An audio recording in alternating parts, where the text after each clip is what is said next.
और देख माई, आधा बर्तन धोत या आधा बर्तन रसोई में पड़ल बा। आधा धोत या आधा रसोई में बा? हाँ।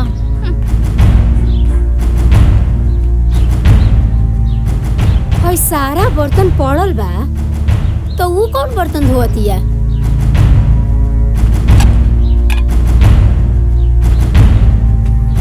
खेली, खूब खेली, रौरे खेला जरूरी बा। का रे बड़की? का मजा तारे रे? हई सारा बर्तन हो जा रसोई में पड़ल बा। हई सब बर्तन तोर बाबूजी मर्जी है? हैं? अब बाल्टी कहाँ बा रे? और बाल्टी हो जा पड़ल बा। हई सब बर्तन ही जा पड़ल बा। हाउ चूल्ही तोर देख कितना बर्तन पड़ल बा। हम हर बात याद दिलाई तोरा के। कितना साल हो गइल तोरा आइले जा। आई तोरा समझ में ना आवेला?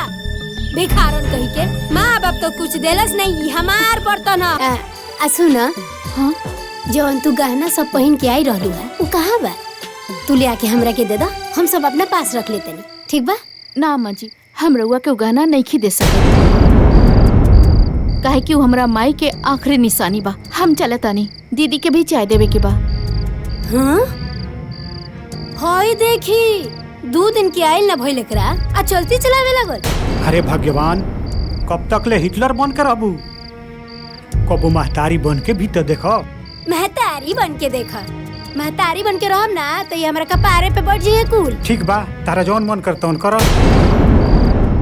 कसम से जिंदगी में पहली बार ऐसा चाय पी ले बनी, पीला के बाद तो मजा आ गई।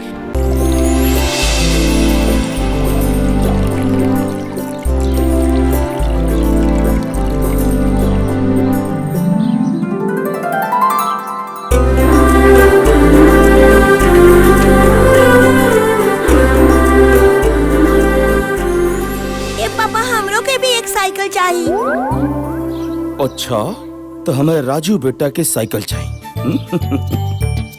साइकिल चलाव खाती बेटा तो के हमारे साथ पढ़न पड़े पड़ी, तो अब साइकिल चला पाएगो, ठीक बा? पहले बेटा तू पढ़ लिख के बड़ हो जा। बाबूजी आरती मंगवा ना उस सब। जय माता दी। का समझ ला? पापा हम बड़ कब हो कब? देखो तरु। जा बेटा, स्कूल के टाइम हो गइल बा, जाके तैयार हो जा। जा जा। ठीक बा माँ। ए जी सुनी ना, एगो बात कहे के चाहता नहीं। देखी ना बाबू कितना दुबरा गइल बा, एगो ओकरा खातिर दवा ले आई ना। ठीक बा, हम शाम के दवाई लेके आए। बाबूजी के दवाई टाइम से खिला दिया। हाँ बेटा शंभू, बहुत सही कहतरी। दवाई आज लिया दिहो, ना तो काल आज यहाँ काली माई तो दवाइयों जोहरे लगे। बाबूजी रउआ ऐसा काहे सोचे नहीं, रउआ आराम करी। अरे बहू, अब सोचला कि सिवाय बचले का बा। हूँ तो हर सास ना सांप भी सांप। अब छोड़ो बाबूजी, सुनो। अच्छा ही मोहन कहाँ बा? रउआ तो जनबे करी नहीं, होइए अपन दोस्त लोग के साथ घूमत फिरत। ना जाने कब सुधरी। ठीक बा, हम चलते नहीं।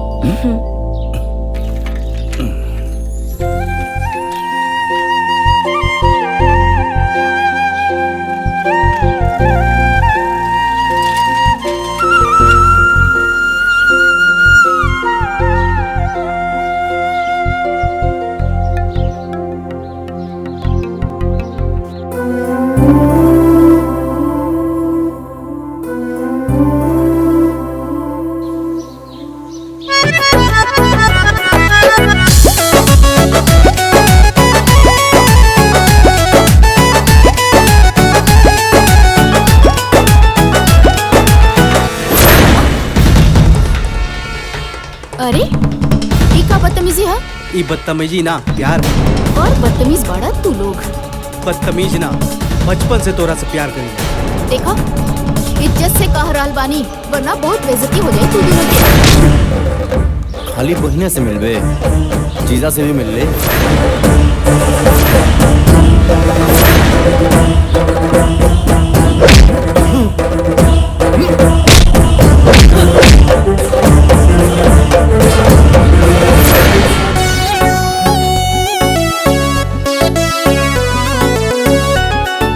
का जरूरत है ओकनी के मार के दुश्मनी मोल लेवे के? अरे कैसन बात कहता रू? अरे केहू तरह के छेड़ी हम देखत रहो। आओ चल।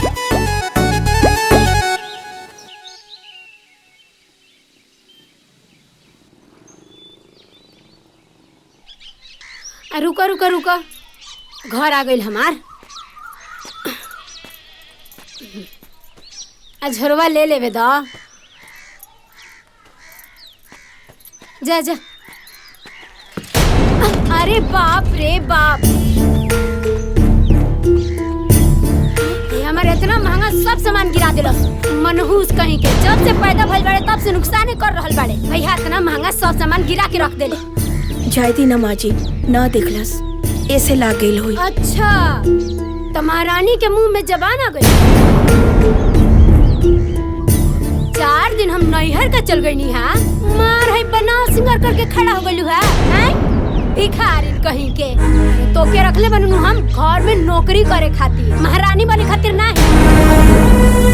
अरे रहे भी दो। का रहे दी? भर भर छिपा खाए के बा आ दिन भर खेले के बा। अरे बिया देख रे कोनो काम धंधा बा नहीं। रखले रही कपार पे बैठा। बहू, एकरा बात के बुरा मत मनियो। कहल जाला कि कुकुर के पूंछ में कितनो तेल लगाओ तो टेढ़ा के टेढ़े रहेला, फिर कभी सोझ न होला। हुए हाल तारा सास के बा।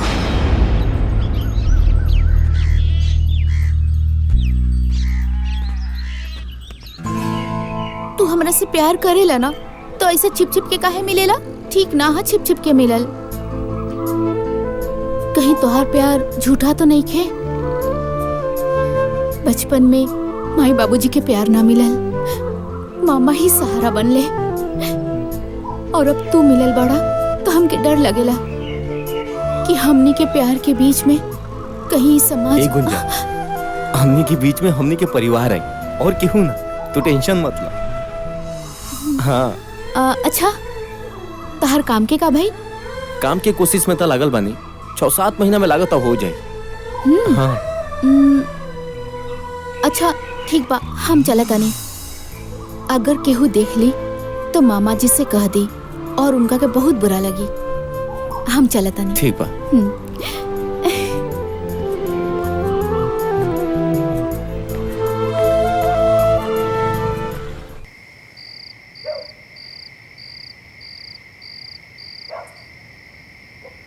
कैसन किस्मत बनौला भगवान हमार, जो हम अपने बीवी बच्चा के भी कोनो सुख नहीं दे पाओ।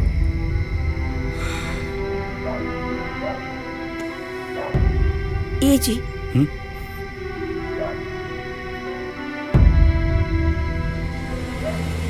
रउआ काहे माई के बात के लेके इतना परेशान बानी? अरे ऐसा कोनो बात नहीं है भाई। अरे राजू के डटबे न कैली हा का दादी माँ का इतना हक ना होला अपन पोता पे? कैसन मिट्टी के बनल भारत हो।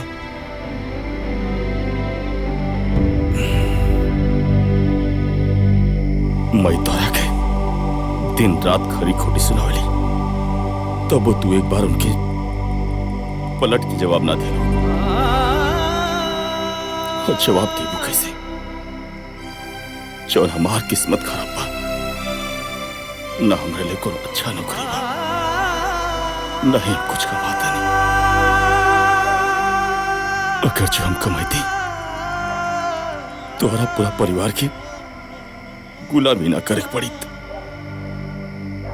अरे रउआ का बात करत आनी? अपना घर में कोनो काम करे से केहू नौकरानी ना हो जाला। और ये रउआ का हाल बनौले बानी? ए जी सुनी ना, अगर रउआ हमार जिंदगी में बानी ना तो हमरा हर सुख बा। अब चली हंसी।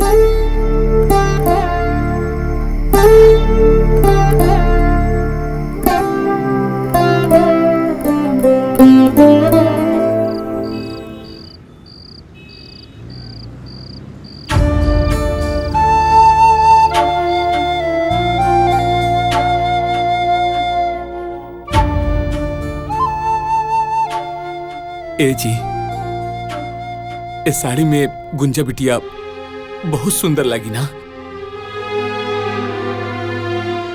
हाँ जी, एकदम गुड़िया जैसन लागी। और एगो बात कही, जब वो घर से चल जाई हन नु, ई घर एकदम खंडर हो जाई। कैसे ओकरा बिना हम जियब बोली? हम तो मर जाए। हम कहीं ना जाए तू लोग के छोड़ के। और इतना का जल्दी बा हमरा के भगवला के? हम बोझ हो गइल बनी का मामा? अरे ना बिटिया, ऐसन काहे कहा तारू? बेटी के घर से विदा हो ही के पड़ेला।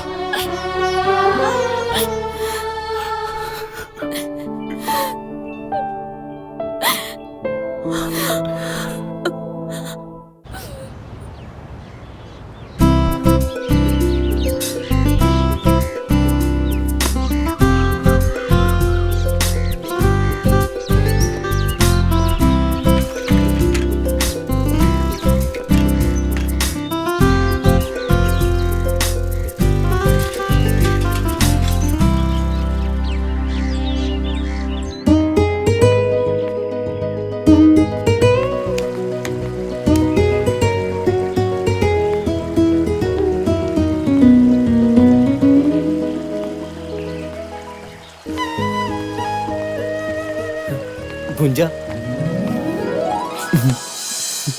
कैसन बाड़ू तुम? मोहन, हाँ? हमरा के बहुत डर लगता। अब तो मामा मामी भी हमार शादी के बात करे लगलन। और तोहरा से ई जुदाई सोच के ही हमार जान निकल जाई। ऐसे कैसे जान निकल जाए? तहार जान तो हमरा लगे बा। और वैसे भी ऐसा नबो तो हम कबो ना आवे दे। हम बहुत जल्द माई से बात कर ले। कब बात हुई? जब हमार डोली उठ जाई हम जात बनी। और हाँ, तारे से बात भी ना करब। ए गुंजा, गुंजा, हमार बात तो सुना।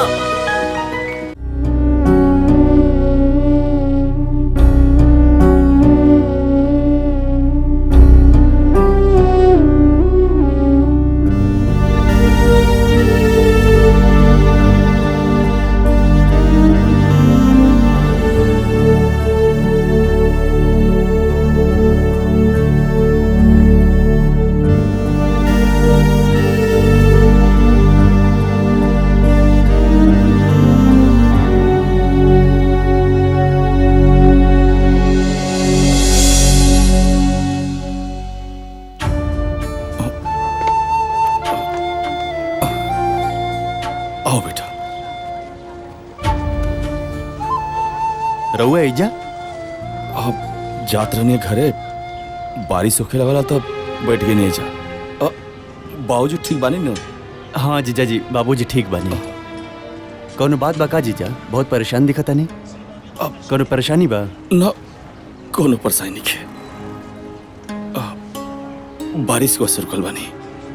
अच्छा। और सब ठीक बा ना घर पे? हाँ हाँ, सब ठीक बा। अच्छा, ठीक बात तो हम चलता नहीं। हाँ। पार्वती और राजू राह देखा दिलो हमार। अच्छा ठीक बा। ठीक बा। कोनो न कोनो जरूर बात बाटे। एकरा पहले जीजाजी कितना परेशान कबो नहीं की देखले।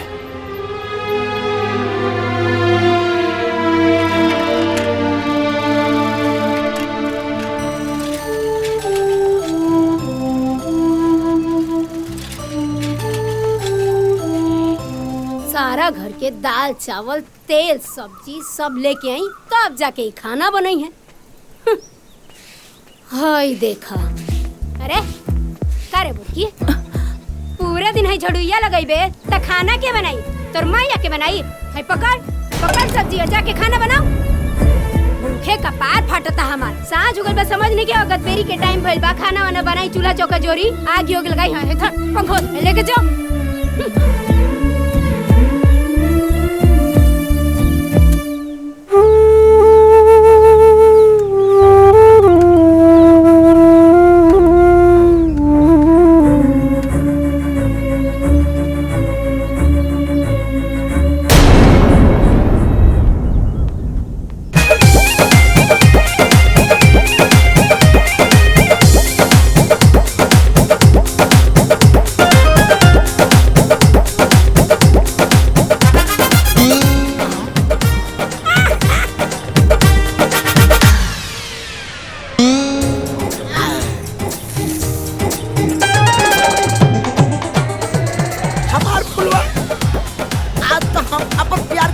पकड़िए दे।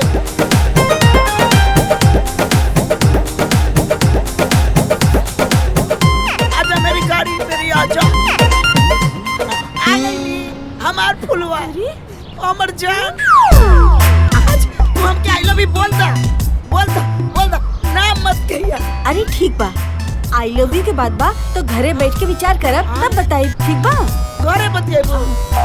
अरे घर पे राय बात करब तब ही तो शादी हुई। अरे हमके बर्दाश्त नहीं क्यों? अच्छा बर्दाश्त करा, ठीक बा? चुम्मा दे देना। हम बताए हाँ? हमार फुलवा, हमार फुलवा, अब हम कैसे जिया? ठीक बा, जा जा। हम ही घर के गुलामी करे नहीं की आयल, ठीक बा? इतने रहुआ काम काज के चिंता बना तो एगो नौकरानी रख ली, तब हमरा के बोला। चाय बनावा, झाड़ू लगावा, पोछा लगावा। हमार तो जिंदगी खराब हो गई बा दिन भर खटत खटत। अपना मायका से भर भर के दहेज लेके आयल बानी। आ इतने रहुआ खाना पीना साफ सफाई के चिंता बा ना, तो एगो नौकरानी रख ली, तब हमरा के बोलाए। अरे तू कैसन बात करता रू? आपन काम केरा ना करेला? आपन काम करे में कोनो शिकायत बा? कहनी ना हमरा से ना होई तो ना होई। रहुआ इतने चिंता बना तो पहले नौकरानी रखी, फिर हमरा के बुलाए। हम जाता नहीं अपना मई के। अरे जा जा तड़ू तो जा। जैसन गेहूं वैसन रोटी, जैसन माई वैसन बेटी। हमार तक किस्मते फूट गई। कैसन घर में बियाह हो गइल बा।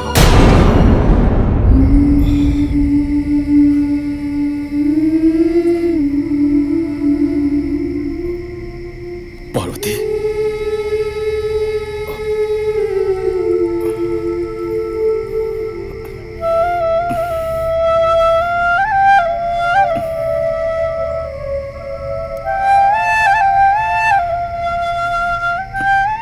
पार्वती, लगा था कि माई के बात से तू नाराज बाड़ो। अच्छा, तू हमसे नाराज बाड़ू? कहे कि जब से तो के बियाह का खिलाल बानी तो के आज तक हम कोनो खुशी ना दे पानी। ना जी, ऐसन मत बोली। देखी ना, माई हमरे साथ जे भी दुर्व्यवहार करी हम सह जानी। देखा पार्वती, एक दिन माई जनवाना हमने की जरूर समझी और हमने प्यार भी करी। सब ठीक हो जाए। हमरा के तो बुझाता कि माई के प्यार हमरा के कब्बो नसीब ना होई। देखी ना, बचपन में माई छोड़ के चल गई और जब ब्याह करके आई नी, सास के रूप में माई मिली। लेकिन तू चिंता मत कर, सब एक दिन ठीक हो जाए। देख लिया। चल चल।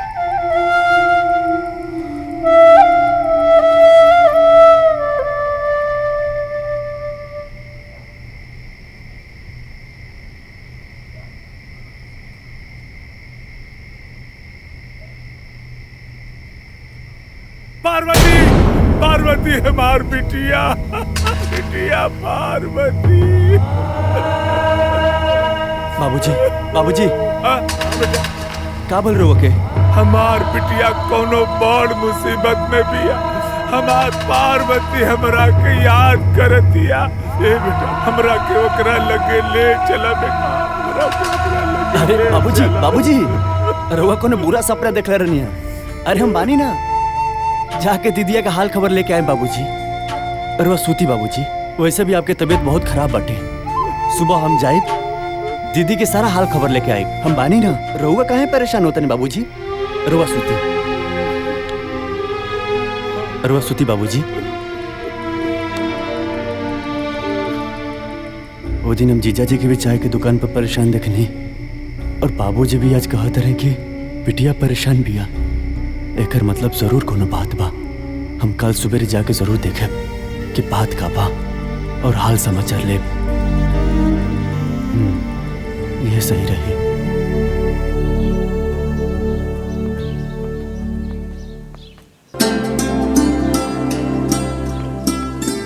ये देख माई एजे सुतल बिया।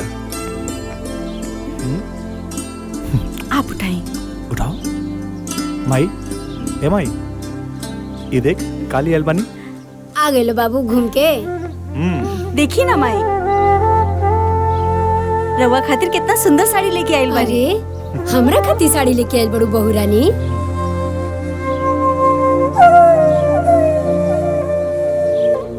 अरे वाह बड़ा नीक ले आइल बड़ू। एक रंग उंग बड़ा सुंदर बा। अच्छा भैया खाली माई खातिर ले आइल बड़ा, हमरा खातिर ना। अरे पागल। हमरा खातिर का ले आइल बड़ा? बनी हाँ का लेके आइल बड़ा? जब देखा तब बाग के चल आवेला और गले लग जाला। जा अपन पापा से मांगा।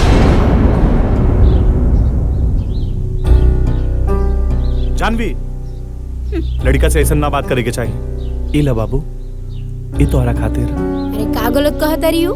एके अगर अपन शौक पूरा करे के बा तो अपने बाप से कहे, वो पूरा करी। ते कहे करबे?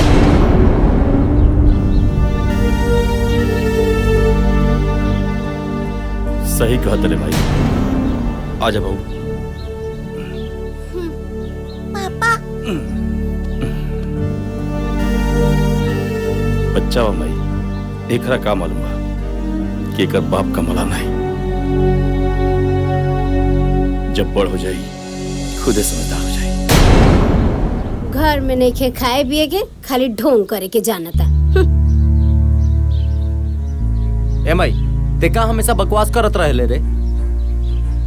मोहन माई से ऐसा बात करल जाला? हाँ हमार बात तो सब केहू के बुरा लग जाला। माई ला इनकरे कमी रहल हा, आ गइलन। जीजा जी प्रणाम। राजू हाँ प्रणाम ठीक बा बाजी। ठीक बा। अब गोड़वे छुए के रहल हा तो नोटे के बंडल ले आके धो के छुएले रहता। बाकी ना भिखारी जे बाड़े सन कहाँ से देबो सन?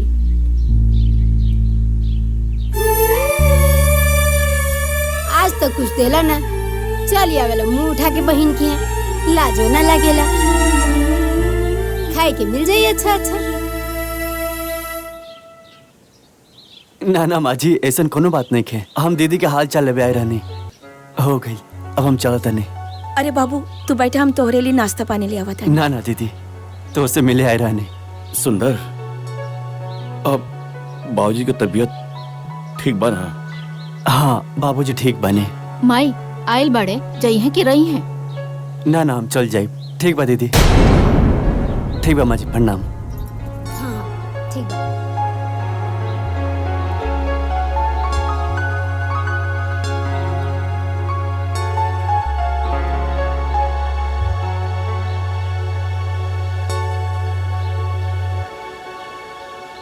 जब देखा तब मुंह उठा के चल रही। अरे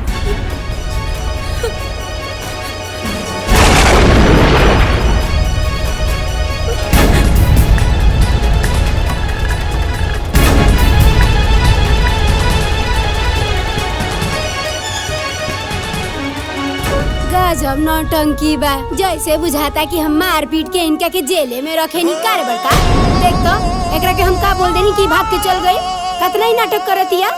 तेहू जो जो जो तेहू जो ओकरा पीछे जो मेहरी के गुलाम कह के।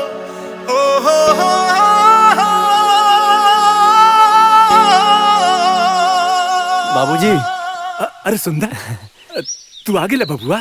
हमरा लगल कि 2 दिन बाद आई बा। कैसन बिया हमार पार्वती? ठीक बिया नो? बाबूजी दीदी तो हमके आई ना देते रहे। और जीजा जी तो नाराज हो गए बाबूजी कि हम काहे घरे जाता नहीं। वो तो कहनी कि बाबूजी की तबीयत खराब बा, दवा खाना पीना सब हमरे देखे के पड़ता है। तब तो हमरा क्या देवन बाबूजी। ए बेटा पार्वती हमरे बारे में कुछ ना पूछत रहे। अरे बाबूजी वो तो जब से गई रहनी दीदी तारा बारे में पूछ पूछ के एकदम हमके परेशान कर दिल रहोगे। बाबूजी ठीक बाड़े ना? बाबूजी टाइम से खाना खा ले के ना? बाबूजी टाइम से दवा लेलन कि ना? जब से कह रही ना बाबूजी, वो तारा बारे में पूछ पूछ के बाबूजी बहुत परेशान करता रहे बाबूजी। का बताई बाबूजी? दीदी, अरे जेकर तो राम जैसन पति हो के ओकरा का दिक्कत हुई बाबूजी? वो तो राज कर दिया, राज बाबूजी। बहुत खुश भी है बाबूजी। हमार ना ठीक बान। अब तो बड़ हो गई होगी, अब तो डोरत होगी ना। अरे बाबूजी, वो तो दौड़त आवे जैसे ही गई नहीं हमसे लागल पूछे, नाना हमारा खातिर कुछ ना भेजलन का मामा?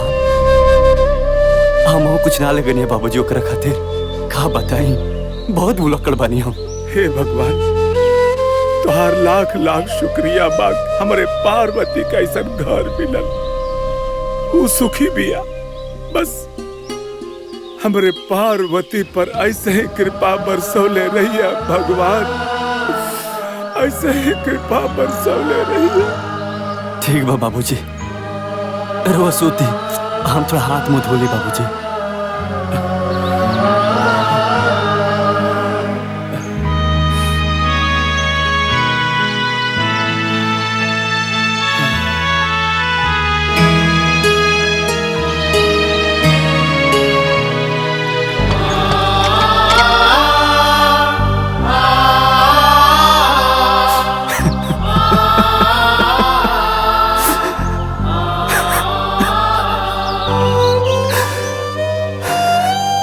अरे क्या बताई बाबूजी, हमके माफ कर दिया बाबूजी। तो से झूठ बोले के पड़ गई ना बाबूजी। अरे ओकर जीवन तो नर्क से भी बदतर बा बाबूजी।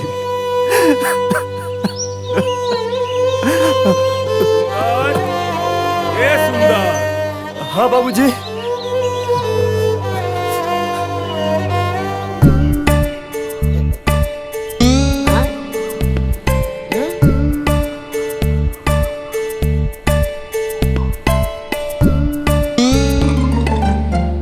करे तोर चोखा लेके मुंह देख के ना हमारा सारा मूड खराब हो गई। न कुछ बोला तारे और न कुछ बतावा तारे। बोल ना, आखिर का भइल? का बताइए, हम तो अपना घर से परेशान बानी। घर से? का बात बा, कुछ तो बताओ। का बताई हम तो के? कल बड़की भौजी के भाई आयल रहले घर में, जोन भइल ना।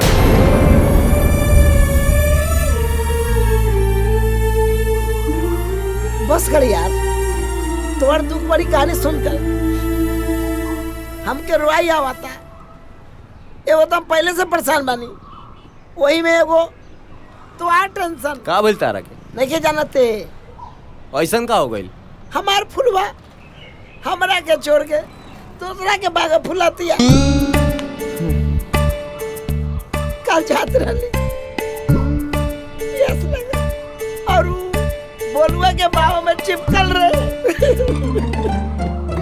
बहुत दिन हो गए तो से बात केला, कहाँ रहलू इतना दिन? अरे बड़ा मुश्किल से तोरा से मिले आइल बानी। इतना फुलवा ये ससुरा कोना, ये ससुरा फुलवा हमार गर्लफ्रेंड के साथ। अरे हमर जान, गुपचुप करत बा। अब तो बर्बाद हो गई। अच्छा चला कहियो। अच्छा चला। जो औकत बा एकदम ठीक नहीं के औकत हमार फुलवा। अब हम क्या करी तू बता।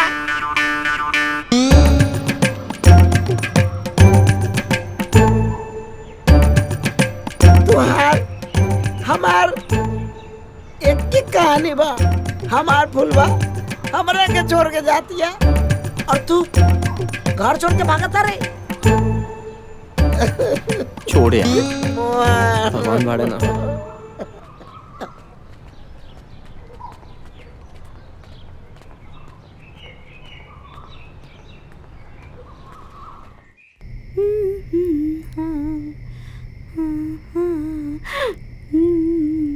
जानवी, आज बहुत सजरल बाड़ू। का बात बा, बोला। हाँ देख, ये 10,000 रुपया घर के खर्चा खातिर दे दिया, ठीक बा। और हाँ, ये 5,000 रुपया तू रख ला, डायरेक्ट तो हर पर्सनल। हाँ ठीक बा। और हाँ, इला 10,000 आपन नौका घर खातिर, ठीक बा। ठीक बा। और वैसे भी और अच्छा खासा पैसा जमा हो गइल बा, ठीक बा नु? ठीक बा। रुका, ये 5,000 रुपया तोरा साड़ी खातिर। हाँ। एका रखा, ठीक ठीक बा? बा, ठीक बा, ठीक बा।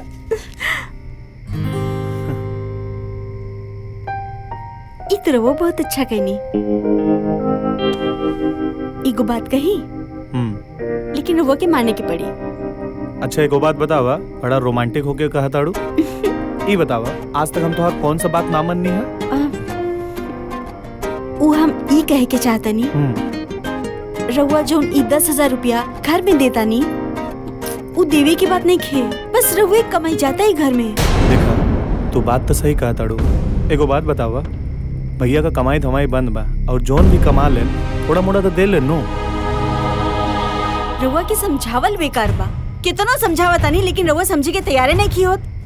सब लोग अपन परिवार देखी, रउआ अपन परिवार देखी, वो अपन परिवार देखी है। तू अपना दिमाग पे ना ज्यादा बोझ मत डाला। और सुना, और जौन नयका घर बुक कैनी है ना, जब वहाँ हम सबे चल जाए ये सब छूट जाए। रउआ ना खाली भैया भाभी के चक्कर में लागल रहेले।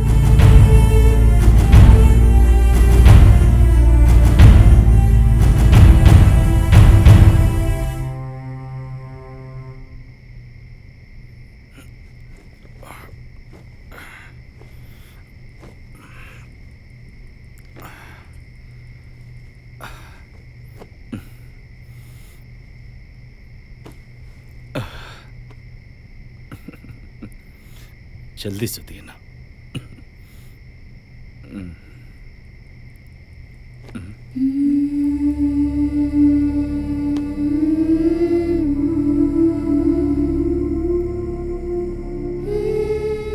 पार्वती,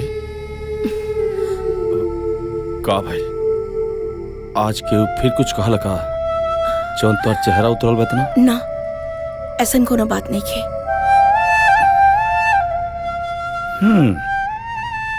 जब तोहरा झूठ बोले ना आवेला, काहे झूठ बोले लो? हाँ, हम सब जानता नहीं। कोनो कोनो बात तबा बताओ हमरा से, का भइला? अच्छा बताओ, बात का भइला? उ कहा जी, मजली बहू से संजय बबुआ कहत रहले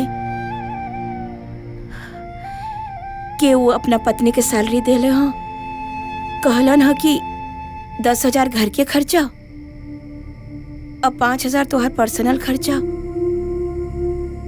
और 10,000 वो जो नौका घर खरीदा था, और ये 5,000 के तू साड़ी ले लिया। और वो कहनी है कि बड़का भैया तो कमाते नहीं खन, जौन कमा के देता रहा, घर खर्च वही से चला था, बाकी रहुआ कुछ बुझाला ना। रहुआ बारे में ये सब सुन के अच्छा ना लागल। पार्वती, ठीक है तो कहता लो, उनका अपने और अपने परिवार के बारे में, उनकी भविष्य के बारे में सोचल कौन गलत थोड़ी बा, लेकिन यो सही कहता लो, हम उनके जितना कमात नहीं।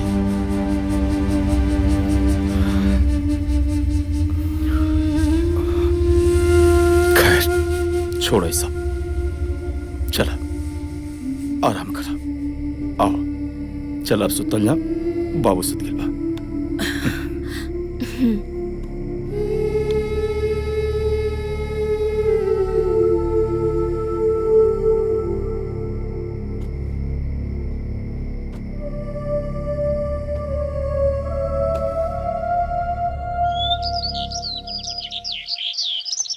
अरे हाँ हाँ सर, हम टाइम पे पहुंच संजय जाए। बबुआ, नाश्ता तो करके जाई। गंवार का गंवारे रहबो का भोजी। और वैसे भी तोरा के देखे मालूम कि वो काम से बाहर जाला तो ओकरा पीछे से टोकल ना जाला।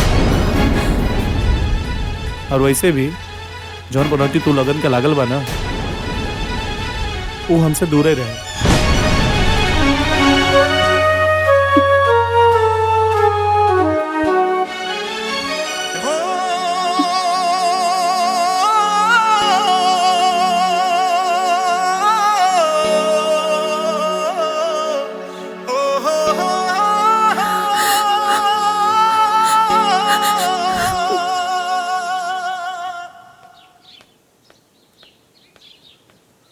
का हो अभी ले खिसियाइल बाड़ू, चला घरे चला।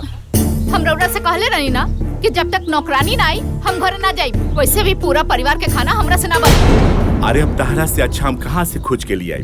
का एकर मतलब हम नौकरानी हई? अरे ना ना, हमरा कहे के ई मतलब बा कि तहरा ऐसन स्वादिष्ट खाना कोनो नौकरानी बना सकतिया।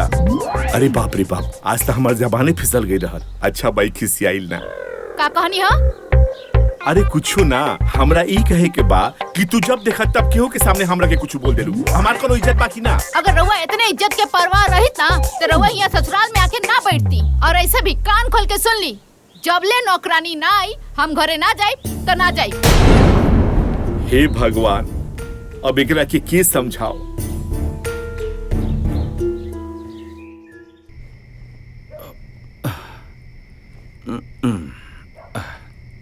अरे पार्वती, आज बड़ा लेट कर दिलू हो। बर्तन ज्यादा रहा का?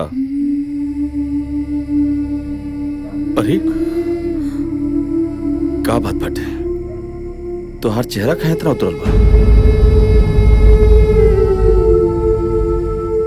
अरे तोहरा तो बुखार बा हो। ना ऐसन कोनो बात नहीं खे, थोड़ा सा बुखार बा ठीक हो जाई। थोड़ा सा बुखार बा ठीक हो जाई? हाँ, तोहरा अपन परवात कोनो करे नहीं। तू हमके बतौल तो डॉक्टर के पास जाके दवाई दिला लेती। हाँ, एक काम कर, चलो बेटा सुता, तू आराम कर। चलो चलो आराम कर बेटा, बेटा आराम से बेटा।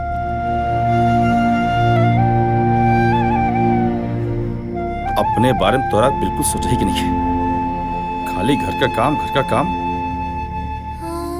देखो कितना तेज बुखार बा तोहके।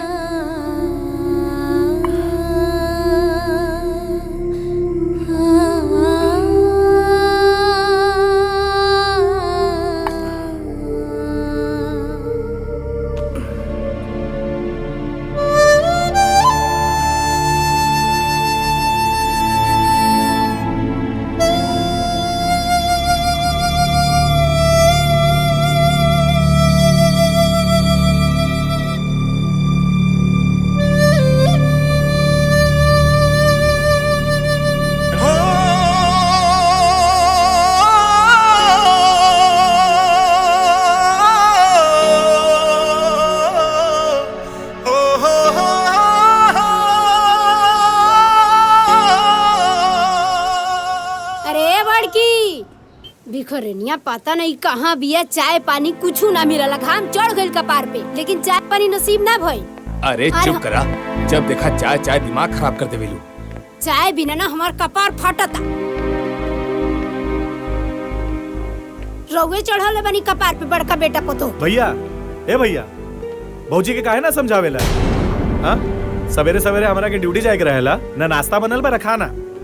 एक तो घर में सबसे ज्यादा पैसा भी देनी और बिना खैले काम पे जाए। संजय ऐसन बात नहीं है, पार्वती की तबीयत खराब बाटे, रात बहुत ज्यादा बुखार रहे और इस समय भी बुखार बाटे उनके। ये सब बहाना बा खाना ना बनावे के। ठीक कहता रू बहू, वो बहाना बनावतिया, लेकिन तू का करता रू? तोरा तो खाना बना लेवे के चाहिए। काहे से सबसे पहले तोहरे मरद ड्यूटी पर जाले, आ एक दिन खाना ना बनवलो तो कोनो पहाड़ नहीं के टूट गई। रउए तो चुपे रही, कोनो पहाड़ ना टूट गई। अगर एक महीने के खर्चा हमारे मझला घर में दीना ना तो घर में सब लोग के फुटा निकल छूट जाई। चलो बात।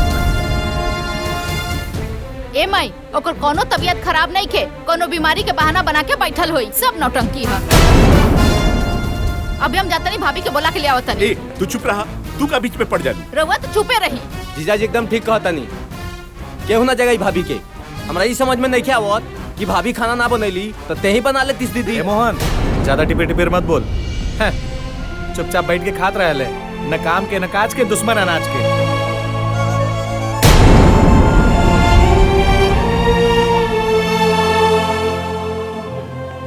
भैया हमरा के जौन बोले के रहल हम बोल देनी है, दोबारा ऐसा ना होके के चाहिए। चलो खाना बनैला के अलावा और कामे का बा दीदी के? पड़ गई रहुआ करेजा में ठंडक, अब हमार लड़का भूखे ऑफिस चल जाए।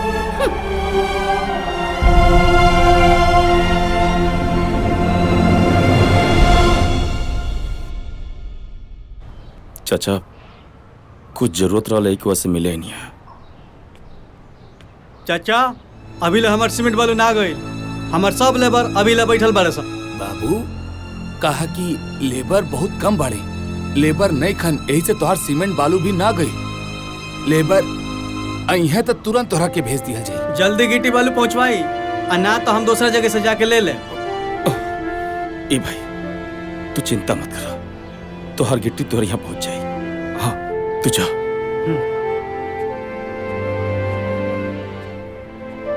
ए चाचा अगर वो कहीं तो गिट्टी बालू हम भरते नहीं, हमारी जरूरत भी पूरा हो जाए और आपके हमके कर्जा भी ना देख पड़ी।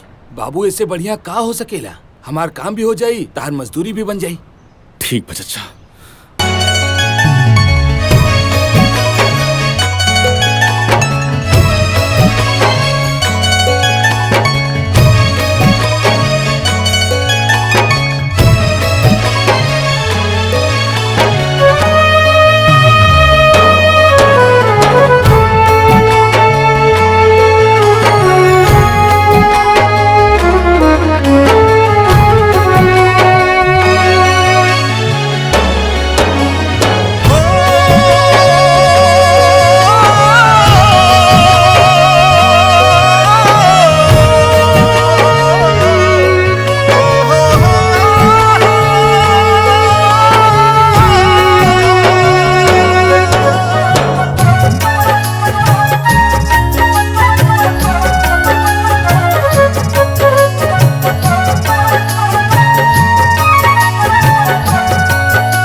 कितना हो गया पैसा? 200 रुपए।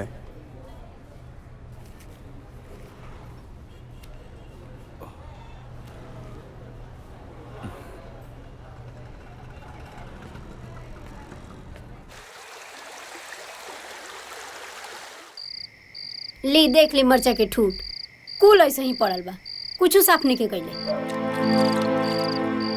देख ली कबे से बैठ के बर्तन माजतिया। देखी अब पता ना का ही सोचत रहेले 24 घंटा, और एकरा के कुछ कही नु त बड़का मुंह फुला लेवेला। जब देखा बोलते रहलू, कबो चुप्पो करल करा। हम ना बोली नु त पता ना का हो। एगो मझिला हमार कितना कमा के, वो कमा के ले आके देत रहो, आई सब लोग बैठ के खात रहो। हम कुछ कहे नहीं तो रहुआ बुरा लग जाला। 2 घंटा से बैठ के ही बर्तन रगड़तिया, ई रहुआ ने खेलो कर हैं, लेकिन हमार बोलल का लोग जाला।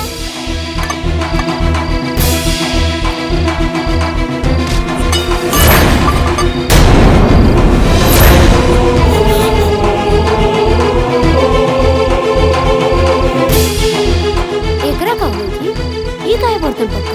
ए जी, ये का करत आनी जी? कुछ मत बोलिए।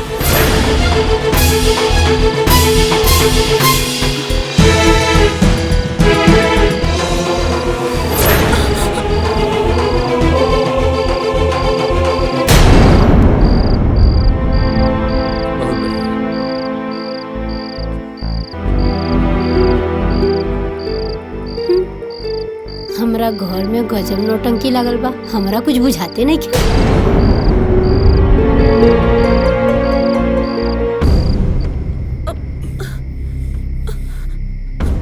बेटा सुनी ना हमार बात।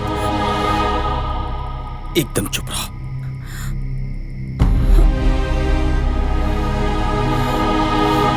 सुनी, कौनो बात ना मानी ले हमारा।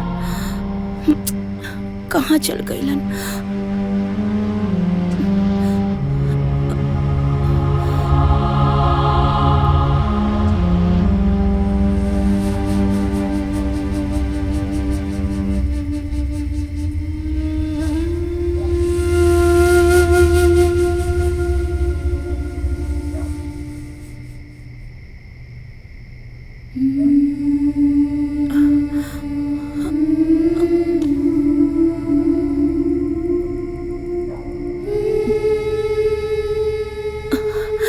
हमरा भूख नहीं खिला। खा लो चुपचाप, खाना खा। तो के मना कर ना, तोहर तबीयत खराब बात हो काम नहीं करके, लेकिन तोहरा हमार बात तो सुने के बा नहीं। तो कुछ हो जाई तो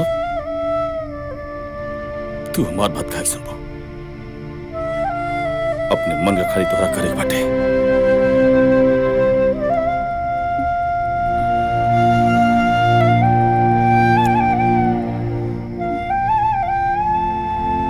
रउआ खाई।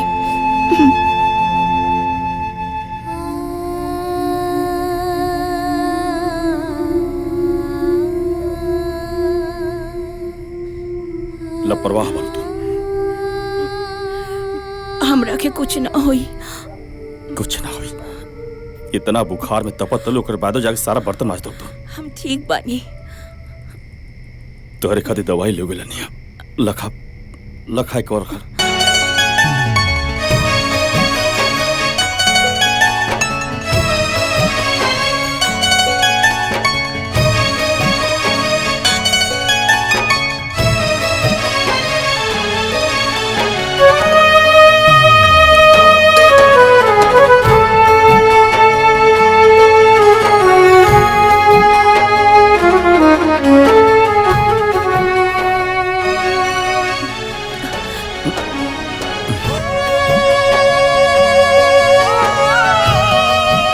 दवाई खा के चुपचाप आराम कर। अपने ही घरवा पराया जैसन लागे, अपने ही घरवा पराया जैसन लागे, कि करा से कोई दुख अपन कहाँ जाके, रात दिन कुहू के भीतरिए परान, ताना बाना सुनी सुनी होखेला बिहान, ताना बाना सुनी सुनी होखेला बिहान।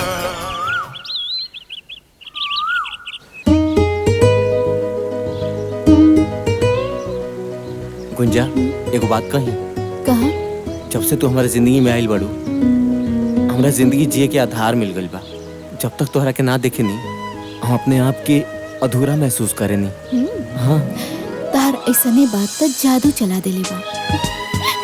दिल में भी बाड़ा और दिल लगी भी करेला।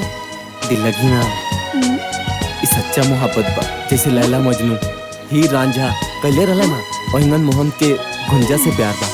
हाँ, बात बनावे के तो केहू तारा से सीखे। अच्छा एगो बात बतावा, तू अपना घरे अपना माई बाबूजी से हमनी के शादी के बात कइला? बात तो ना कही नहीं, लेकिन बहुत जल्दी कर ले। काहे ना बात कइला?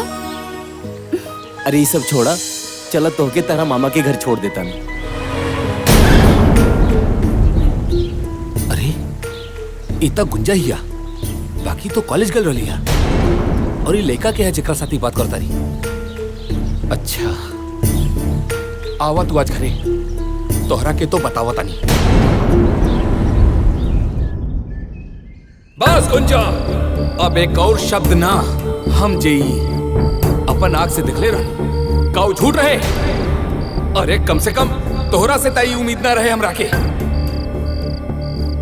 बतावा तू, बतावा एकरा के कि जब 2 साल के रहली है ना त हमार दीदिया एकरा के हमरा गोदी में दे के मर गई। तब से हम प्रण कैली कि हम अपन औलाद पैदा ना करब। और ही अरे कौन कमी रह गई हमरा प्यार में जे पराया लड़का खातिर तू अपन संस्कार भुला गेलू। तू हमार विश्वास और घमंड के दोनों के तोड़ देलू।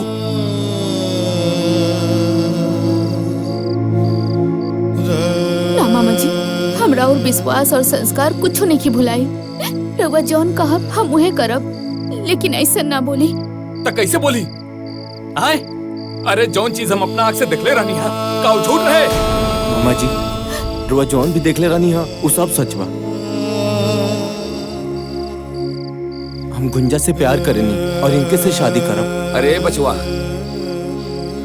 तहरा देख के ना हमरा मालूम बा, हमरा लगा था कि तू बहुत बड़ खानदान के बड़ा। बाकी तोहार खानदान और हमारा खानदान में बहुत बड़ अंतर बा। बाकी एक चीज याद रखिए, चाहे वो गरीब होके या अमीर, सबके इज्जत इज्जत होला। मामा जी, रो विश्वास करी, राउर इज्जत आज से हमारी जिंदगी बा। रोड़ा हाँ के बाद हम अपना पूरा परिवार के मना लेब और हम गुंजा से शादी करब।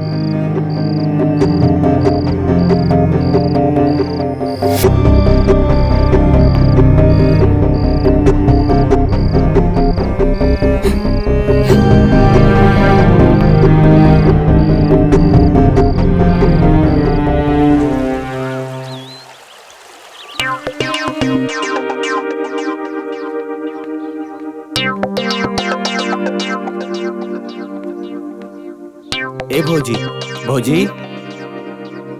अरे देवर जी, का बात बा? आज बड़ा खुश लागत आनी। ए भौजी, उ का बात बाकी रवा से एगो बात। ए भौजी, एगो लड़की से हम प्यार करेनी, ओकरा से हम शादी करके चाहतनी। सुनी भौजी, माई से बात करी ना रुआ शादी खातिर। पहले ई बताई कि ई गुंजा के है जी? कहाँ रहेली?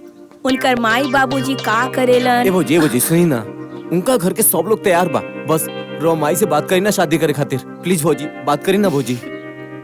हाँ ठीक बा। बाकी रउआ तो जनबे करेनी, हमरा पे अम्मा जी हमेशा जरल रहेनी। फिर भी सही समय देख के हम बतिया ले। हाँ भौजी, बतिया ले प्लीज। ठीक बा भौजी, चली दिए कपड़वा लेता नहीं हम, चली। अरे वाह देवर जी। बड़को, अरे महाराज, लड़की बहुत सुंदर बिया, ओकर घर दुआर भी बहुत बढ़िया बा। उ लोगन के कोनो चीज के कमी नहीं खे। प्रणाम पंडित जी। प्रणाम प्रणाम। लिली पंडित जी, मुंह मीठा कर। हाँ हाँ, लेता नहीं। हो पनिया दो। का हो, ठीक बाड़ा नु? पंडित जी तो बुझाता कि तोहर ब्याह कराइए के मनी। जीजा जी, रुआ तो पता बा, ऑलरेडी हम गुंजा से प्यार करेनी, उनकरे से शादी करब।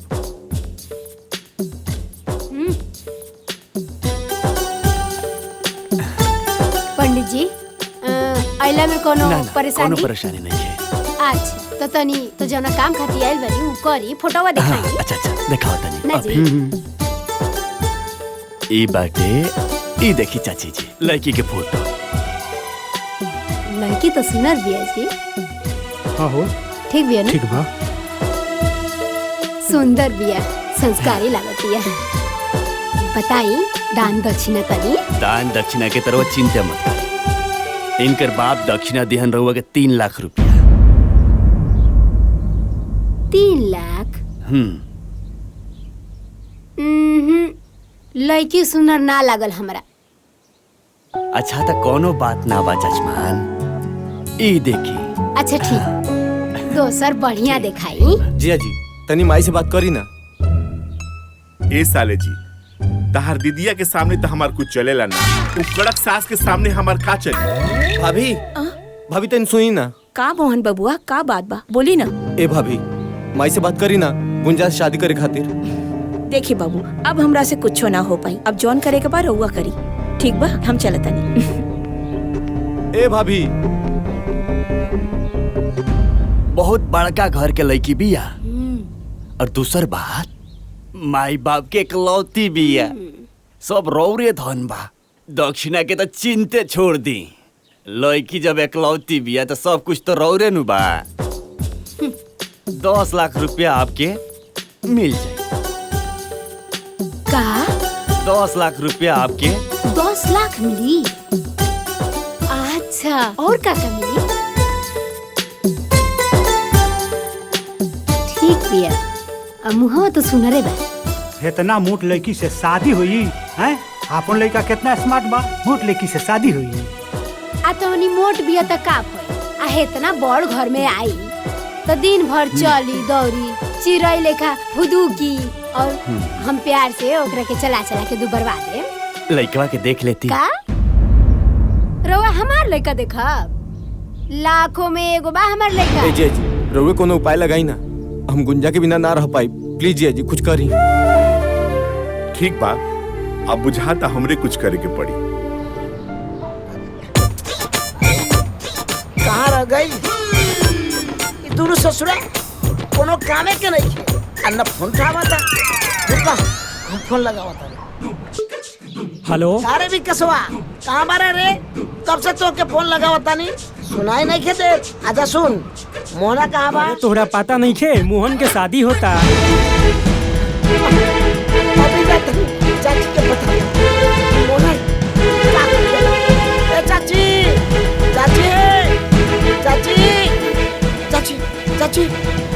का हरी लगना काहे चिचिया तेरे दे? कौन आफत विपद आ गइल बा कि ते है लंग धड़ंग हमरा दुआरे पे खाड़ बाड़े हैं? अच्छा चाची, ए मोहना तो का बोल झूठ कर?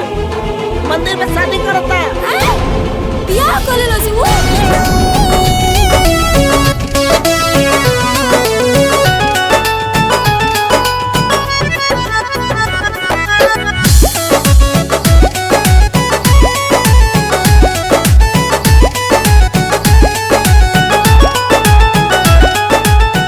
चाची और तो हमरा के बारातो नहीं के ले गए का? हाँ, हमार सब धन लुटा गइल आ तोरा बाराती के पड़ल बा। मोहन बियाह तो कर ले लो, अब चाची के कैसे समझाई? अरे जन होई तो देखल जाई। जिया जी बानी ना। अरे अरे अरे और के तो देख ला। अरे अरे अरे ए भाई, अरे अरे अरे बाप रे, अरे का भाई? अरे ए भाई, अरे काहे मारता रे एकरा के? अरे अरे अरे अरे कुछ तो बताओ। घर में रहबे पता करके तब नु पता चली कि का भई। अरे जब बताइबे तब तो पता चली। भाग गई। अरे तोरा कुछ पता बा? अरे जब बताइबे तब ना मालूम पड़ी। अरे छोटका नु हाँ? बियाह कलश मंदिर में जाके बियाह आवे दे ओकरा के घरे। आज को टंगरी तोड़ देब हम। बियाह करत लोग वो हमरे से पूछे भी ना। बैठ जो, गोड़ दुखात होई। ते बैठ, तोरे गोड़ दुखात होई, हमार माथा दुखाता। आवे दो ओकरा के आज ओकरा के घरे से निकाल के रहब। अरे गुस्सा थूक दो, अपने नु खुन हो। अब एकदम चुप पे रही। अगर रावा कुछ बोली लो बीच में, राव हमार बिगाड़ हो जाए, टकराव हो जाए, कह देते। बहुत हो गई, रावा छूट देले बानी तो इकुल होता ना। ए बेरा ना छोड़ो ओकरा के, देख लियो आ जाए तो एक हाली आ जाए तो घरे तब बतावत। माई रे कुछ मत बोली है, देखना कितना गाना पहन ले बिया।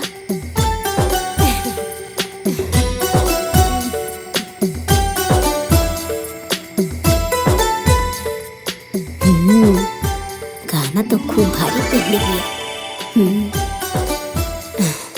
का बात बा, बहुत बढ़िया। नथियो असली लगता।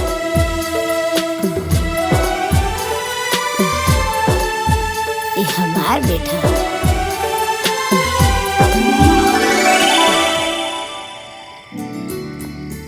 चलिए देवर जी। चला ठीक भइला कि हम डटनी है ना। आई देवरानी जी, आई बाबूजी। प्रणाम बाबूजी। गोलातन बाबूजी।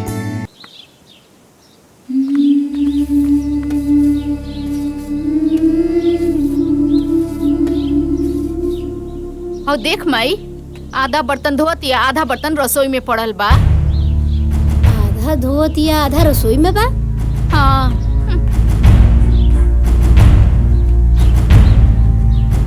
और सारा बर्तन पड़ल बा तो वो कौन बर्तन धोतिया?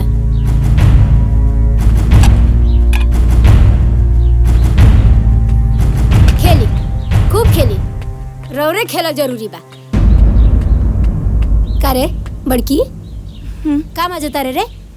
हई सारा बर्तन हो जा रसोई में पड़ल बा। हई सब बर्तन तोर बाबूजी मर्जी है, हैं? अब बाल्टी कहाँ बा रे? और बाल्टी हो जा पड़ल बा, हई सब बर्तन ही जा पड़ल बा। हाउ चूल्ही तर देख कितना बर्तन पड़ल बा। हम हर बात याद दिलाई तोरा के, कितना साल हो गए तोरा आइले जा, आई तोरा समझ में ना आवेला? भिखारन कही के माँ बाप तो कुछ देलस नहीं, हमार बर्तन है, हमार बर्तन। चोर कही के जात देखता मनहूस लेखा बैठा रहतिया, काम करतनी के करा से कहीं दू पागल करके रख देले बिया। अपन कहाँ जाके रात दिन कुहू के भीतरिए परान। अच्छा, ताना बाना सुनी लगा था कि हमरे कुछ करे के पड़ी। जब देखा तब ये लोग बड़की दीदी के सतावत रहेले। ताना बाना सुनी सुनी हो खेला बिहान।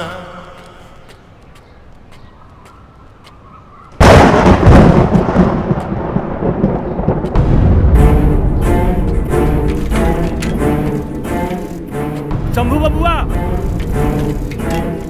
अरे वो शंभू बबुआ, शंभू बबुआ।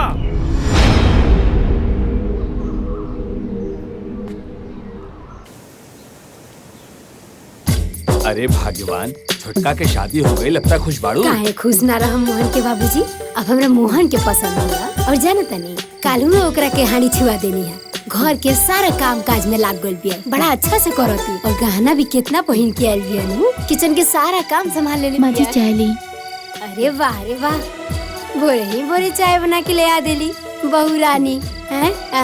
सुन, हाँ जौन तू गहना सब पहन के आई रहलू है वो कहाँ बा?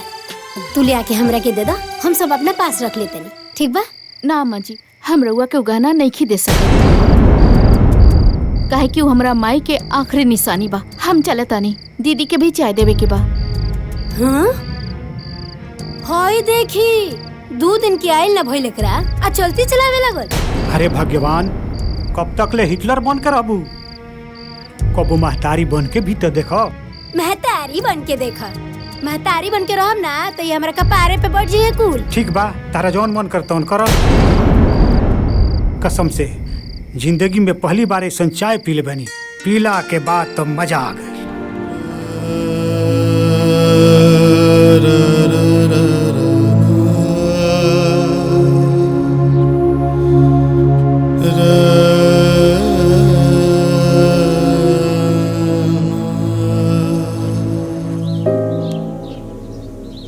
तू जब से हमारे जिंदगी में आइल बड़ू, हमार जिंदगी सुधार गइल बा। बस ऐसे ही साथ निभावत रहा।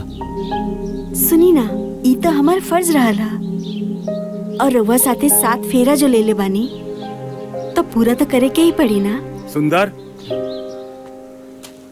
जवन पूछा तानी तवन सच सच बताइया। का भइल बाबूजी? बहू तू चुप रहा। का रे, तू तो कहत रहले कि बबुनी राज कर दिया। जब बबुनी राज कर दिया तो शंभू बबुआ बाजार में ठेला काहे की इज्जत बाड़ा? अरे उनकर हालत देख के हमार करेजा रो रहल बा। तू हमरा से झूठ काहे बोल ले? काहे बोल ले? काहे बोल ले? काहे बोल ले? अरे बाबूजी, हम दीदी के घरे गइल रहनी, ओकरा घर के हालात देख के हम का करी बाबूजी, हम खुद टूट गए नहीं अंदर से। बाबूजी ऐसे भी और तबीयत खराब रहेला बाबूजी, रोकेगा बर्दाश्त कर पाती बाबूजी, यही सब ना बताओ।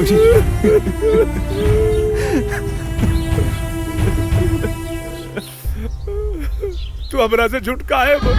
हमरा से साफ साफ बताओ कि न चाहत रहे, कहाँ जरूरत रहे झूठ बोले की?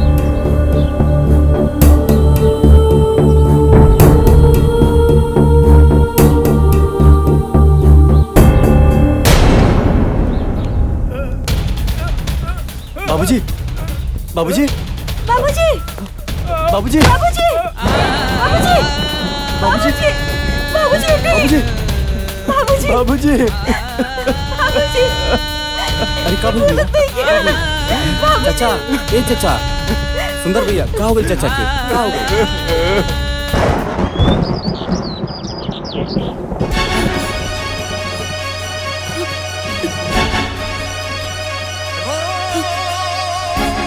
मोहन बबुआ का भौजी हम क्या हमार घर छोड़ दी राउत भैया अभी तक ड्यूटी से ना आइलन। चली भौजी अरे बड़की अगर ते एक कदम आगे बढ़ा ना तो बेना से मार के तो तगड़ी तू हैं?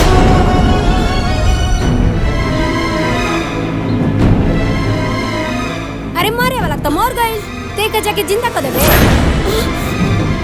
जब देखा तब अरे तोरा तो नैहर जाए के बहाना चाहिए नैहर जाए बड़ी आइल बड़ी नैहर जाए। चुप करी माँ जी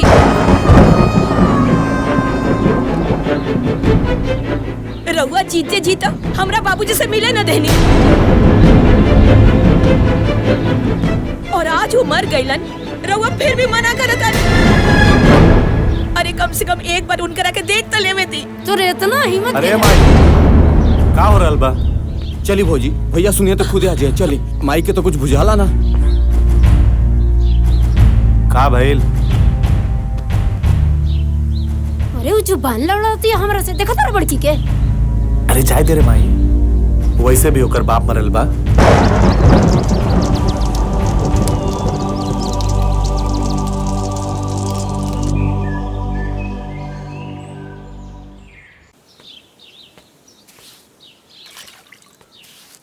बाबा मम्मी कब आई? अरे आवते हुयन बाबू।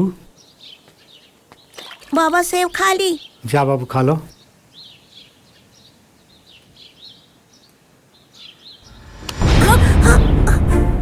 सेब खेबे हैं?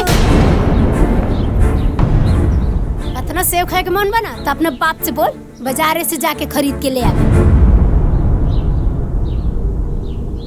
बिस्किट खाए के औकात नहीं खे सेब खाई है तेरे बाप 1 रुपया कमाइए ना अब बेटा चल बड़े सेब खाए चल भागी से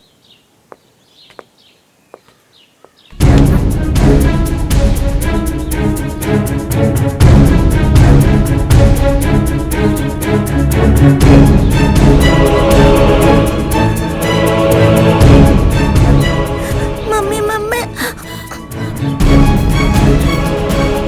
रउआ सेब खाए के इतने शौक बा तो रउआ बोली बाबूजी के कमाई के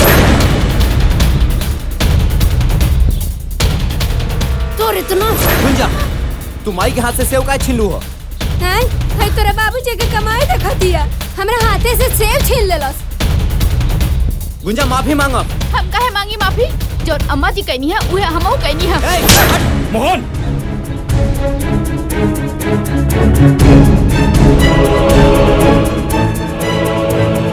दिमाग खराब हो गया का तो औरत पे हाथ उठाता होते अच्छा भैया ये जौन माई के साथे कैली है वो सही बा का? ए तू चुप रहा तू का बीच में पड़ जालू। रउआ तो चुप रही जब देखा तब बीच में टपक जानी। इनकर इहे उपाय बा जौन मोहन बाबू करत तारे। वाह रे भैया वाह। अगर तो हार सगे मातारी रहती तब वही बात बोलता। संजय ते कहल कहा चाहता है वो हमार मायना है। अरे ना रे बड़का अरे ते हमरा कोखी से पैदा ना हो सकेलिस तोरा जैसे औलाद हमरा ना चाहिए। सही कहता तुम। शंभू जैसन आदर्श लेका तोरा कोखी से पैदा ना हो सके। अरे शंभू जैसन आदर्श लेका के पैदा करे खातिर महतारी के तपस्या करे के पड़ला तपस्या जौन की तारा से ना हो सकेला। बाबूजी आप चुप रहे मत बोली बीच में। माई हमरा के अपन बेटा माने न माने संजय अपन भाई माने न माने लेकिन हम संजय के अपन सगा भाई माने नहीं और माई के माई। अरे ना ना रे हम तोर माई ना हई बिल्कुल ना हई। अरे तोरा ना ये घर में रहे के बा, यही से ही लोलो चप्पो वाला बात ते करत रे। काहे से कि तोरा तो कमाए धमाए के बा ना। अरे ते ए घर के खर्चा का चल ते तो अपना मेहरारू और लड़का के खर्चा चला लेना तो उहे बढ़न बात बा। ना माई, ना तो मैं घर में रहे खातिर कुछ बोलता नहीं और ना ही केहू के डर से। हम तो बाबूजी खाती चुप बने, ना तो हम बोलती और पूरा घर सुनी। भैया कह देला ना सौतेला वाला बात। पूरा गांव जवार जाना था कि हमने तोहार सौतेला भाई है, लेकिन तोहरा मुंह से सुन के हमरा के अच्छा लागल। और बाबूजी तोहार बड़े और माई सौतेली। वाह भैया वाह, बड़का भैया आज तक हमनी में कोनो फर्क ना समझ ले। आ तू इनका के सौतेला कहता रह। अरे हमरा तो शक होता सौतेला ही ना बल्कि तू बड़ा तू। मोहन सुने,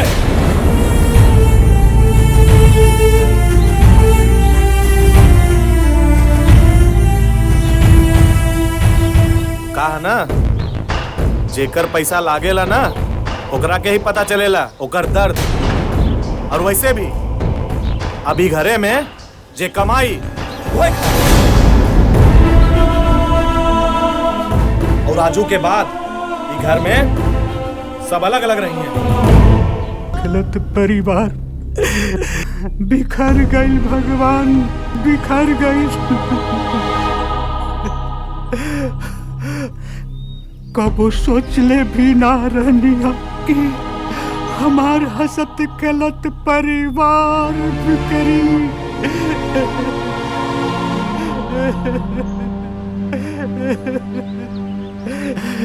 हे भगवान,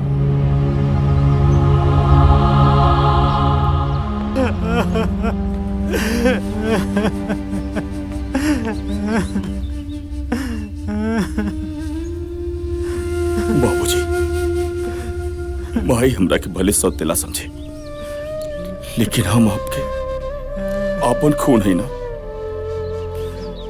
बोली बाबूजी, बाबूजी आप जनबाना हमने के साथे रहो, हमने के साथे। बाबूजी हम जब से घर में आइल बानी माई के भी प्यार रउए से मिलल बा और हमने की रउए बिना नहीं खे रह सकत।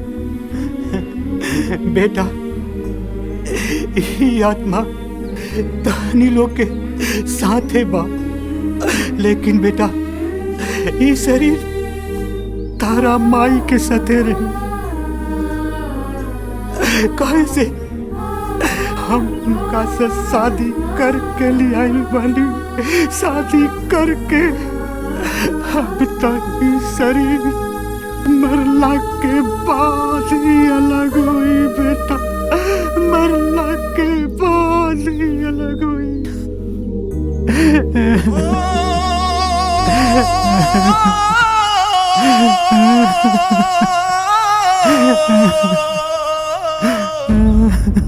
बंटवारा हो गइल, अब हम रहम मझला संगे। ए मझला रुक रुक, कहाँ जाता रे? हय अटैची लेके कहाँ जाए की तैयारी होता है? देख माई, कहा ना हम जाता नहीं नौका घरे में, और वैसे भी ना वहां से ऑफिस नजदीक बा। और एक बार बताए माई, यहाँ के मचमच से हम उबिया गइल बनी, हम ओजे शिफ्ट होता नहीं। ए मझला हम इधर रह के का करब रे तोरा बिना? हम हो के लेके चल चल। अरे माँ जी यहाँ की तो कुछ बड़बड़ा नहीं, और वैसे भी वहाँ का माहौल बहुत खराब बा और हमने के खुद भाड़ा पर रूम ले ले बानी। जब हमने के घर ले लेब तो रउआ के बुला लेब, ठीक बा? चल माई हमने जाता नहीं, प्रणाम। सुना ना ए मझिला संजय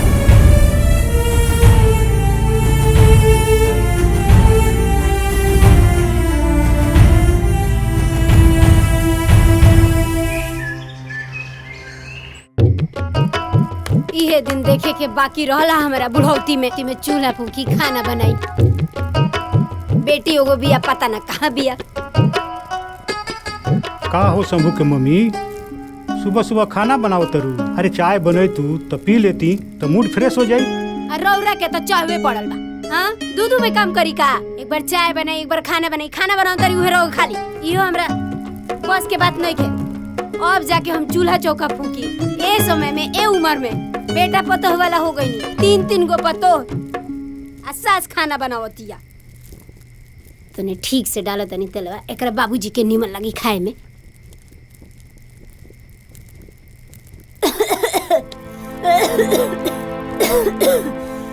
का भइल हो? काहे खासत करू?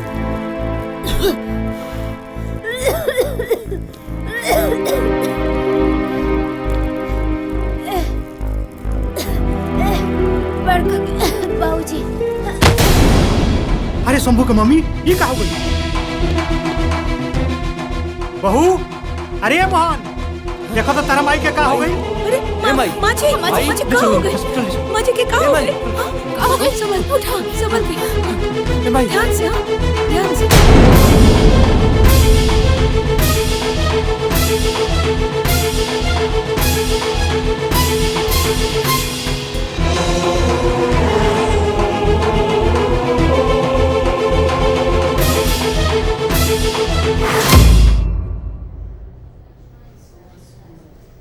देखी लोगिन, दवाई तो हम लिख दे। डॉक्टर साहब, आओ शंभू, बैठो बैठो बैठो। का भाई हमरे भाई के? पहले बैठो ना, बैठो। दवाई तो हम लिख दिले बनी, लेकिन याद रहे माँ जी के कोनो प्रकार के दिमागी तकलीफ ना होके के चाहिए। माँ जी के दिल के ऑपरेशन जल्द से जल्द करवा ले, ना तो कुछ भी हो सकेला। कुछ भी हो सकेला के मतलब समझता नहीं लो। डॉक्टर साहब, हमरे माई की बचा ली। और ये बताएं कितना टाइम बा उनके इलाज का दी? आप पैसा चिंता मत करें, हम अपने आप के बेच दे, लेकिन पैसा का इंतजाम जरूर करो। हमके ही बताएं कितना पैसा लगे उनके इलाज में? हाँ डॉक्टर साहब, जौन भी बात बा साफ साफ बता दी, कहे कि माई के इलाज में कोनो कमी ना रह के चाहिए। हम तो रउआ लोग के हालात जानता नहीं। रउआ लोग मात्र 5 लाख के इंतजाम करी। 5 लाख रुपया? अरे इतना पैसा कहाँ से आई? बाबूजी, अब चिंता मत करें, हम कहीं न कहीं से 5 लाख का इंतजाम जरूर करो। देखी, रउआ लोग बाहर जाई, हम यहाँ से कुछ अकेले में बात करे के चाहता नहीं। आई बाबूजी।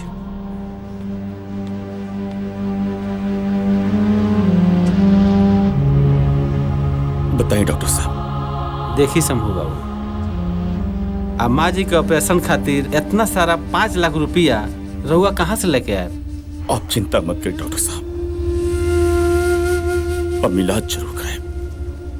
कहीं से भी इकट्ठा करे पड़े पैसा, हम जरूर कराए। तो ठीक बा शंभू बाबू, हमनी के लगे 1 महीना के समय बा। 1 महीना के अंदर अंदर अगर माँ जी के ऑपरेशन हो गई तो सब कुछ ठीक हो जाई, ना तो हम कुछ ना कर पाए।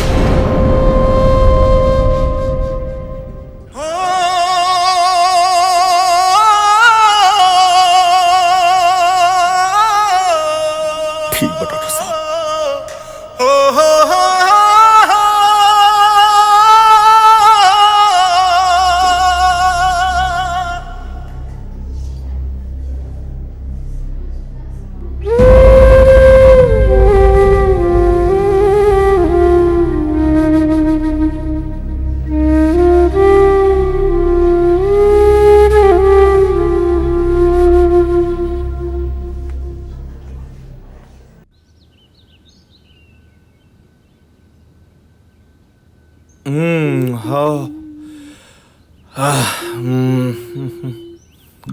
का हो जान, बड़ी खूबसूरत लगा तारू। रुआ हमसे बात मत करी। तोहरा के मालूम बा हमरा के सबसे ज्यादा अच्छा का लागेला? तोहार रूठल हमार मनावल हमरा के बहुत अच्छा लागेला। और वैसे भी हमार धर्म पत्नी हमार बात सुना ना। ई बताओ हमार धर्मपत्नी, ई रोमांस के मूड में काहे किसे आयल बाड़ू? रउआ हमरे से ना प्यार ना करेनी। अच्छा एगो बात बतावा, ई सब जौन हम कहनी है केकरा खातिर कहनी है? तोहरा खातिर। सच्ची? कसम खाई से। हमार कसम। तोहार क्रिया।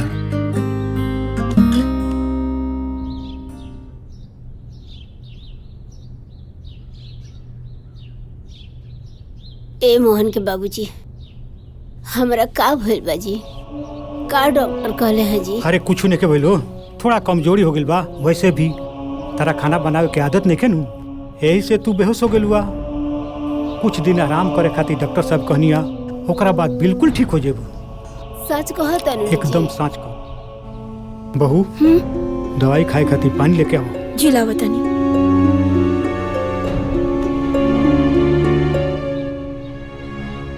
टेंशन मत करो, दवाई खइबू ठीक हो जाइबू। हाँ ठीक हो जाइबू। ई काहे जाइल बिया जी? ई तो अलगे हो गइल बिया नु। वैसे भी एकर छुअल हम पानी ना पियो। हमार मझली आई नु, वो हमार ख्याल रखी। अरे तू काहे ऐसा बोलता रू? दुख तकलीफ में अपने लोग काम आवेला। ठीक बाजी।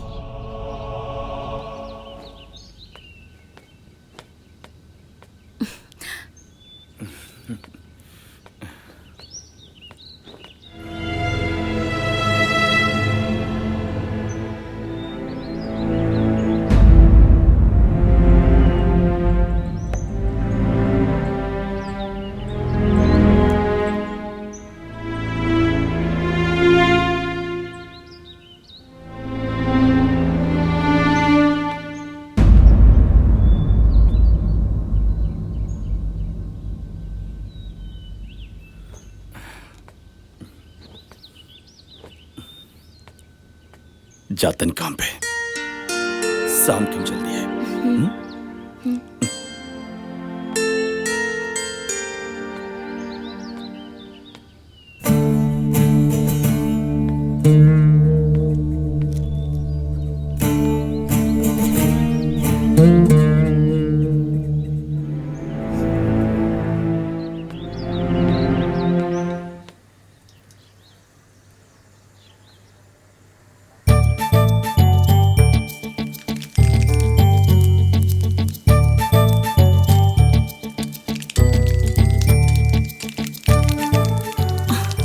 बैठल बानी, जाई ना। दीदी देख ली है तो का सोची है? अरे केहू ना कुछ सोची, सब लोग अपना काम में बिजी बा। रउआ समझी लेना। तार हेल्प करता नी। डाला जल्दी बनाओ, माई के दवाई भी खियाए के बाटे। हो ये गइल बस, तनिक देर में हो जाई।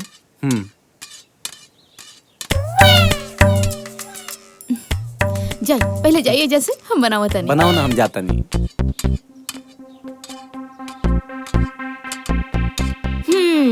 का देवर जी, आज तो रउआ लौक गई नी।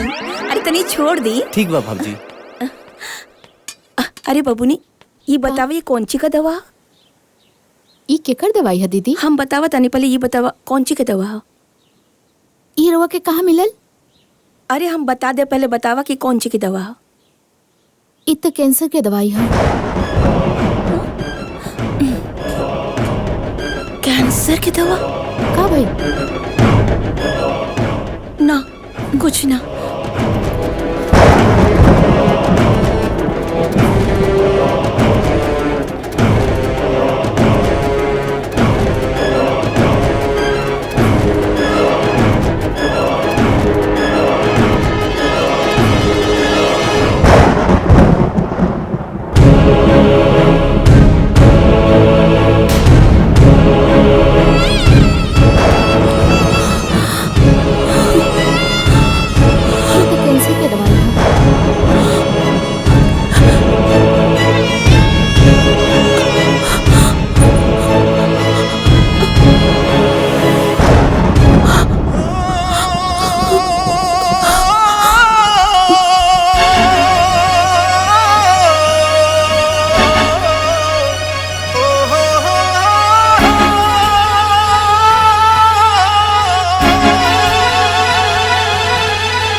तनी बात करा दी भैया से। का बात बा हमके बताई, हम वहाँ से बोल दे। माही के बहुत तेज से तबीयत खराब बाटे। डॉक्टर साहब कहतल हैं कि 5 लाख रुपया लागे। यही बारे में भैया से बात करे करला। तनी बात करा दी भैया से। आउ हमरा लगे नहीं कि वो फोन घरे छोड़ के गेल बनी। आइम तो बात करा दे। अच्छा ठीक बा, रखा तनी। का भइल जानवी? अरे वो सहेली के फोन रहे।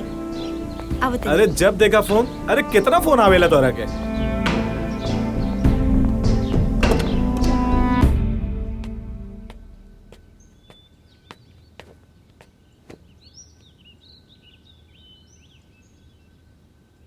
पार्वती का बात बा? गुस्सा में कहे बाड़ू? क्यों कुछ कहल का?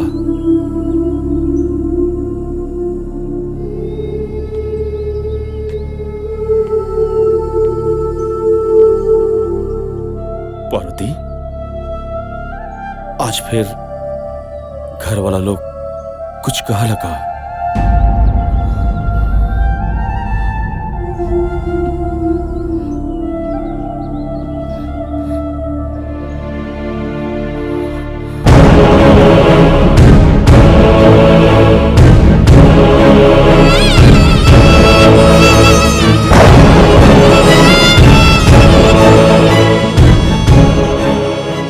रउआ इतना बड़ बात हमनी से छुपौनी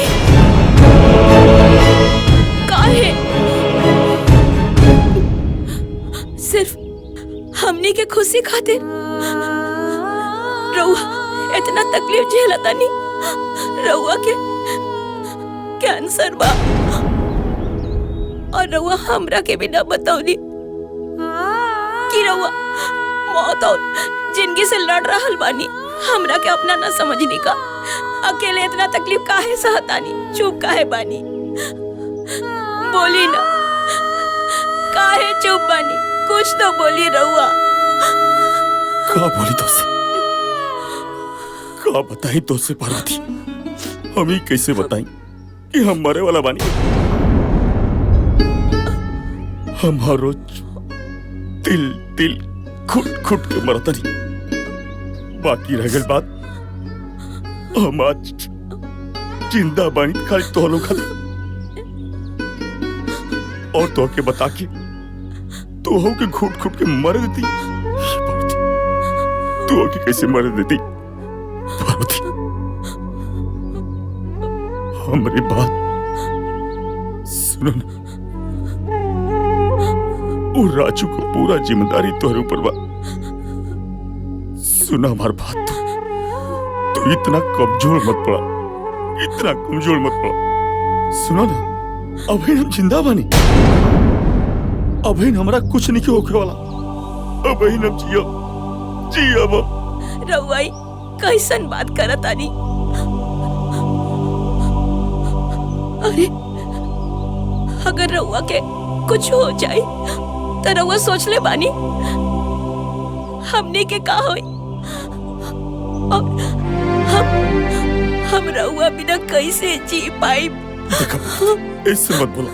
सुना ना, तो क्या हमार कसम, घर में केहू की मत बताइए तू। और घर में बाबू हुई तो ओके मालूम पड़ी तो ओकरा के सब बतावले से ओकरे ऊपर बहुत गहरा असर पड़ी पावती। ये बात की समझा तू। और अभी हम जियब, मरद थोड़े मानी भाई। अरे अभी हम जियब, अरे हम जियब पावती तुम्हारा खाती और राजू खाती। अरे हम भी कुछ ना हो, तू बोलू ना, तू बोलू ना।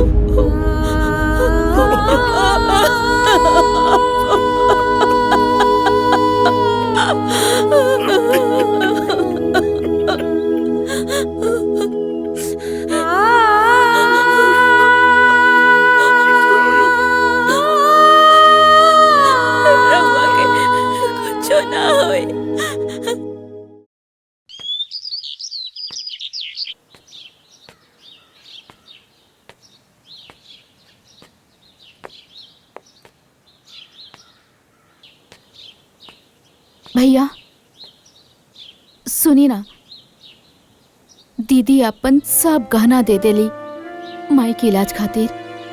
हमरो पास ही कुछ गहना बा, हई रउआ ले ली, माई के इलाज करावे में मदद हुई। ले लेना भैया।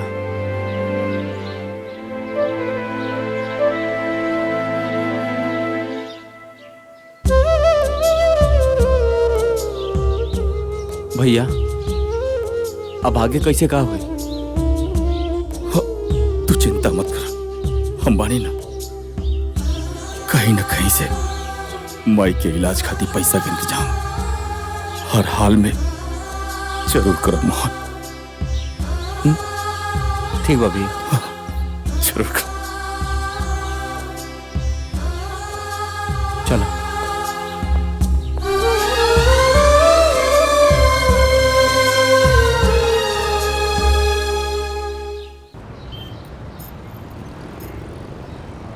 ₹2,00,000 से ज्यादा के माल नहीं है। 2 लाख रुपया? 2 लाख तो बहुत कम बा। ठीक बाटे।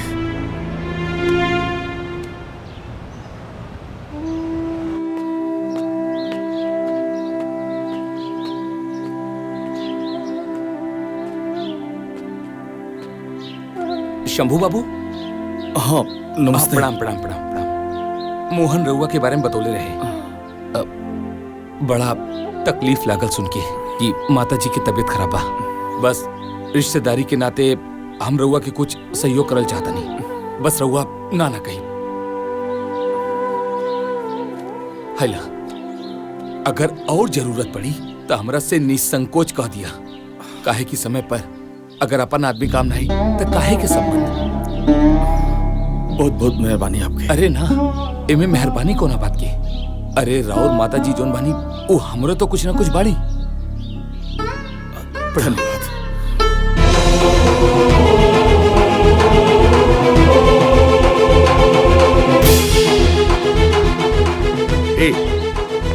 माई बीमार किया तू चले इलाज के लिए पैसा खर्चा करे के पड़ी। अरे आज तारा ई हरकत पर हमरा खुदे लाज लागत। आज तक हम तेरा हर गलती के ई समझ के माफ करी कि तू आज न तो काल समझ जाए, मगर तू कबू नहीं खुश समझ। अरे तू कहा जन कि एगो माई के ममता का होला? हमरा से पूछा जेकर माई नहीं खे। अरे हम तो सासू माँ में अपन माई देखत रहनी है। हम इलाज कराए, हमरा लगे 50,000 रुपया बा, बाकी का इंतजाम हो जाए। अब चला। हमरा के माफ कर दी। अब हम कौन मुंह लेके अपना माई से मिले के जाए? पता ना माई हमरा बारे में क्या सोची है। अरे कुछ ना सोची है, उनका यह बुझाई कि तू पैसा लेने गई रहलू बा। चला चला चला आवा।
प्रणाम बाबूजी। खुश रही, खुश रहो।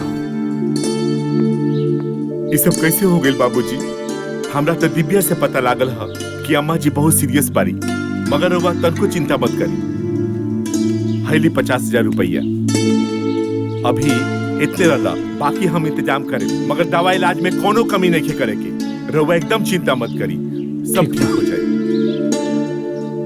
बाबूजी माई ठीक हो जाए नु। अरे बेटी, भगवान चाहिए तो तहार माई बिल्कुल ठीक हो जाएगी। तू चिंता मत करो।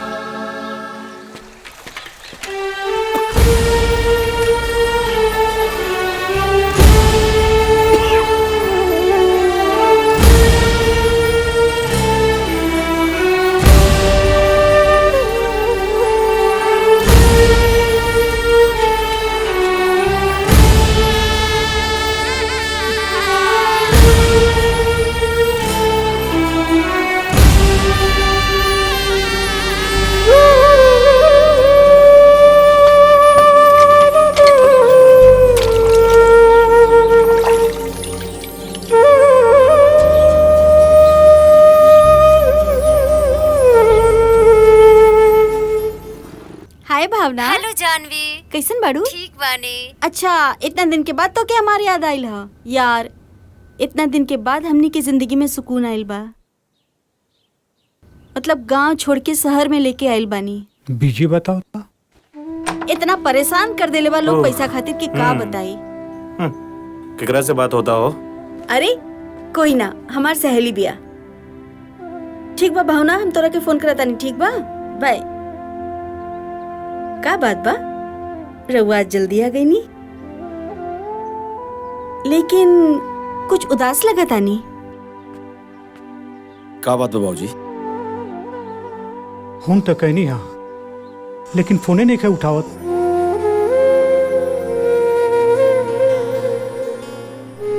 रउआ चिंता मत करिए बाबूजी, कहीं व्यस्त होइयो, खुदे फोन करियो। अब कौन उपाय बा? आप आराम करिए बाबूजी, हम सब देख ले, हम देख ले बाबूजी।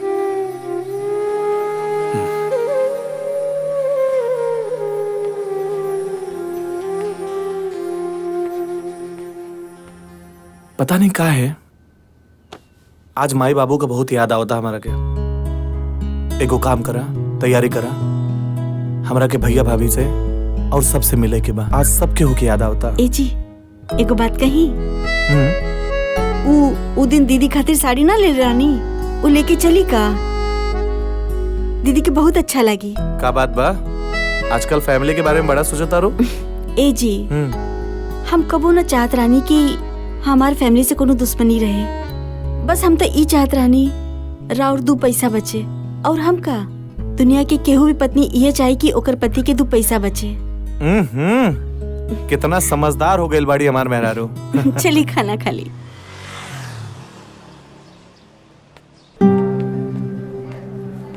डॉक्टर साहब, हम रिसेप्शन पे पूरा पैसा जमा कर दिल बानी। अब माई का ऑपरेशन हमरे बढ़िया से हो जाई ना। हम अपना तरफ से पूरा कोशिश करें, बाकी भगवान के मर्जी। भरोसा रखो, सब ठीक हो जाई। तू ठीक बाड़ा ना? हाँ ठीक बनी। अपन ख्याल रखिए।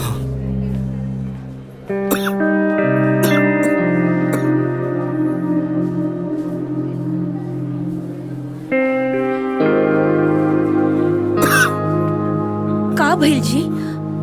डॉक्टर साहब ऑपरेशन करता नहीं, सब ठीक हो जाए।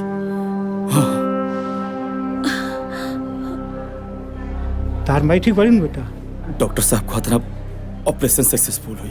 आप बैठी भाजी।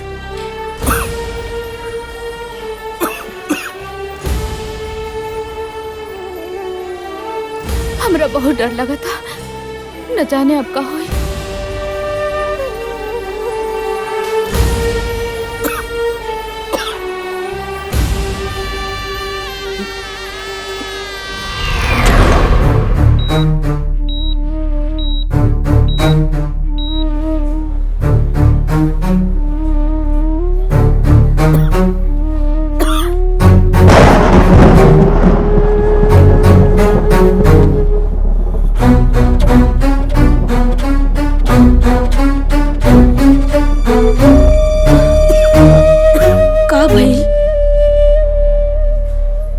कुछ ना, अब ठीक बनी, अब ठीक बनी।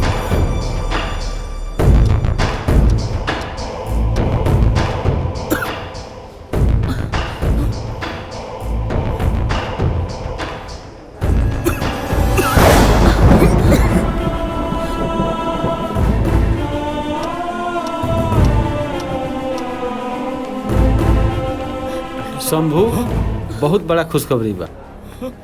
माँ जी के ऑपरेशन कामयाब हो गए। भगवान तो प्रार्थना सुन ली। ऑपरेशन कामयाब हो गए। अरे शंभू, ठीक बाड़ा नु? ठीक बाड़ा नु? भाई ठीक हो जाए। बाबूजी, हाँ सब ठीक हो भाई ठीक हो जाए।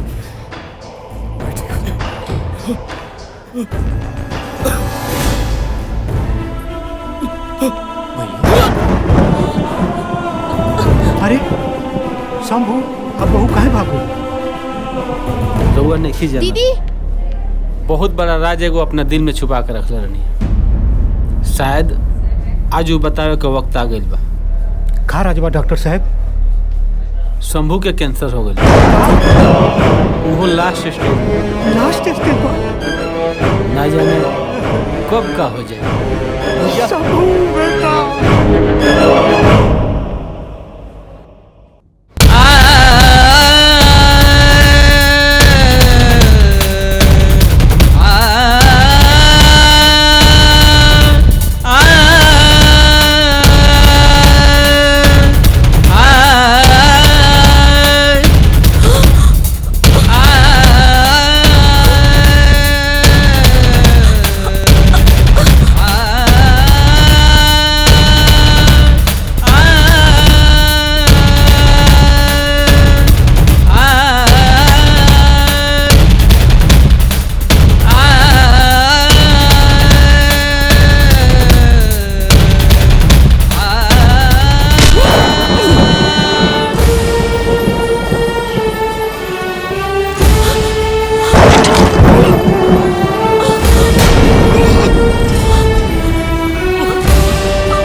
का भइल रहुआ के बोली ना का भइल भैया भैया का बोलता रखे भैया के का हो गई?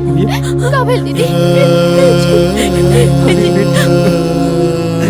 इतना बड़ा बीमारी के छुपा के हमरा के गैर बना देला बेटा, गैर बना देला। अरे बेटा तू हमरा से बतौले रहता तई बाप अपने आप के बेच के तहर दवाई कराई बेटा, तहर दवाई कराई। आज हम तरह से कहियो नाराज हुए नहीं हो, लेकिन आज हम तरह से नाराज बानी भैया।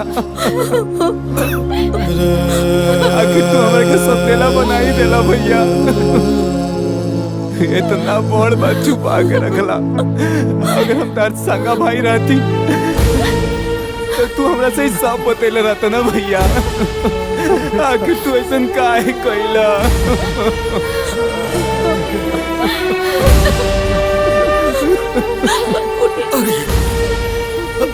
ऐसे मत तू और प्यार बाबूजी का प्यार और पार्वती का प्यार ये तो हमारे जीने का आधार रहा है पगला। ना तो हम था कब का मर गिल थी लगा था हमारा तो साथ अच्छी बाबूजी देखिए ना ये का कहता नहीं, इनका के हॉस्पिटल ले चली बाबूजी। चलो भैया उठे ना जी भैया। जीवन बाती बूझ गइल, उजड़ गइल संसार।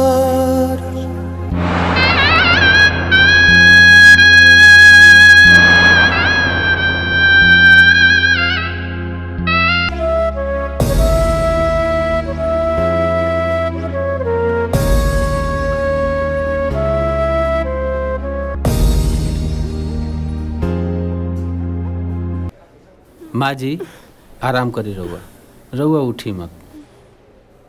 डॉक्टर साहब हम ठीक हो जाए नो? हाँ माँ जी रहुआ बिल्कुल ठीक हो जाए। राउर ऑपरेशन सही सलामत हो गइल बा। ई सब रहुआ बेटा के प्रयास के वजह से संभव भइला। हम जानत नहीं कि हमार मझिला बेटा हमरा के ना छोड़ी। हमार मझिला बेटा नु ऑपरेशन करौले है। कहाँ बा हमार डॉक्टर साहब? हमार मझिला बेटा कहाँ? माँ जी अभी भी रहुआ आँख से पर्दा ना हट। राउर मझिला बेटा ऑपरेशन तो दूर रहुआ के देखे तक ना आइल। का रहुआ तो जिंदगी में कोनो अच्छा कर्म कैले होके कि बड़का बेटा जैसन औलाद पैदा। अरे राउर बड़का बेटा राउर जान बचावे खातिर आपन जान देता।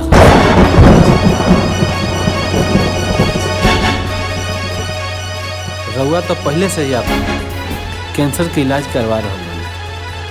अम्मा जी के ऑपरेशन खातिर इतना सारा 5 लाख रुपया रउआ कहाँ से लेके आए? आप चिंता मत करिए डॉक्टर साहब, हम अपन कैंसर के इलाज छोड़ दें, लेकिन माई का हम इलाज जरूर कराएं। कहीं से भी इकट्ठा करे पड़े पैसा हम जरूर कराएं।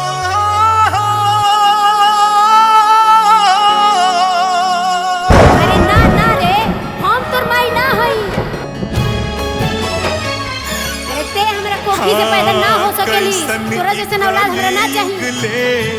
आइल जमाना कि दुगो आँखी देखे परिवार हो, दुगो आँखी देखे परिवार।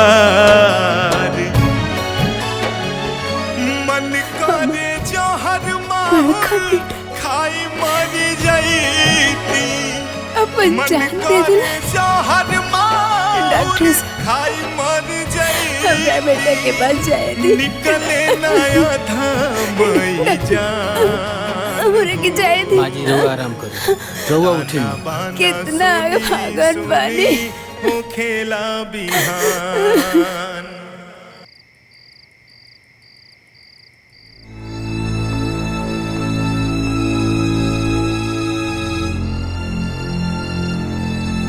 माई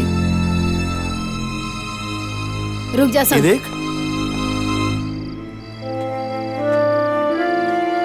का भाई माई? ऐसा के बता जे आइल बड़ा तू, हाँ का बात चल बा? जवन लेवे आइल बड़ा, अरे सब कुछ तो खत्म हो गई, सब बर्बाद हो गए घर में। तू ऐसे काहे कहता रे माई? मत कहू हमरा के माई, हम तोर माई ना हई। हमरा के माई कहे वाला, हमरा के माई समझे वाला जब समूह नहीं खे तो तोहनी के कोनो जरूरत नहीं खे, हमरा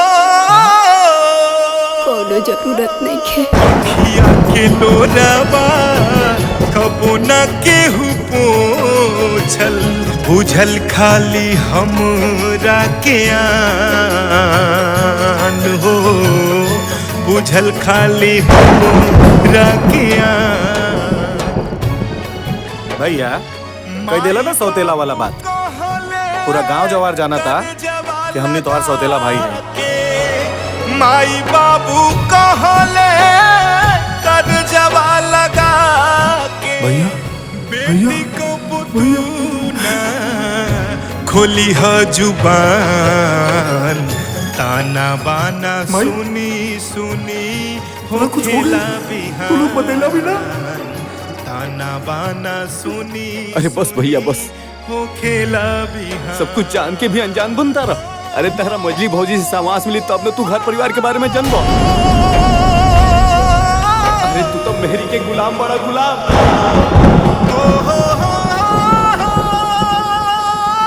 तोरा मेहरारू के लगे इतना बार फोन करनी, लेकिन तोर मेहरारू ना उठौलस। हाँ भैया, हमनी के तरह से बहुत बात करके कोशिश करी, बहुत फोन लगौनी, मगर ये मजली भौजी तरह से बातें ना करे दी। हमरा के सब समझ में आ गए। अरे हम तो वो अभागा बानी कि जे अपने भाई के प्यार भी ना समझ पाईनी। ए जी, केहू भी पत्नी बस इहे चाहेली कि ओकर पति के कुछ पैसा बचे। अरे तोरा के पैसा चाहिए ना रे, ये ले पैसा।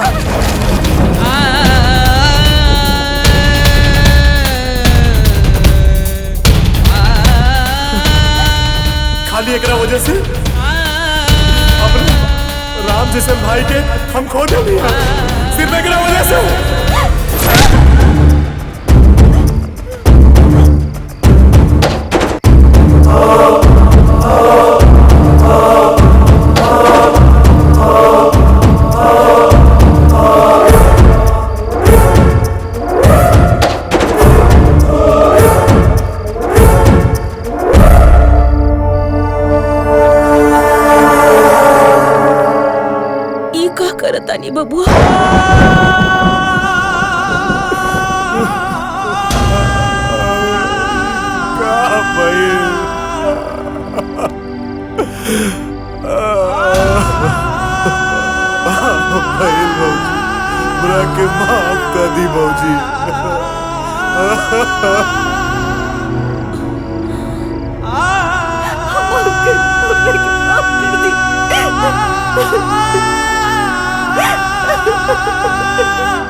हमरा से का हो गया?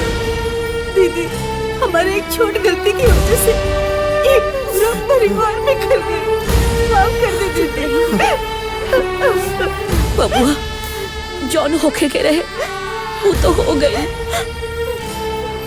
देखी ना माँ जी के का हाल बना के रख ले बानी। हे माई हमरा के माफ कर दे माई। हाँ बेटा। माँ जी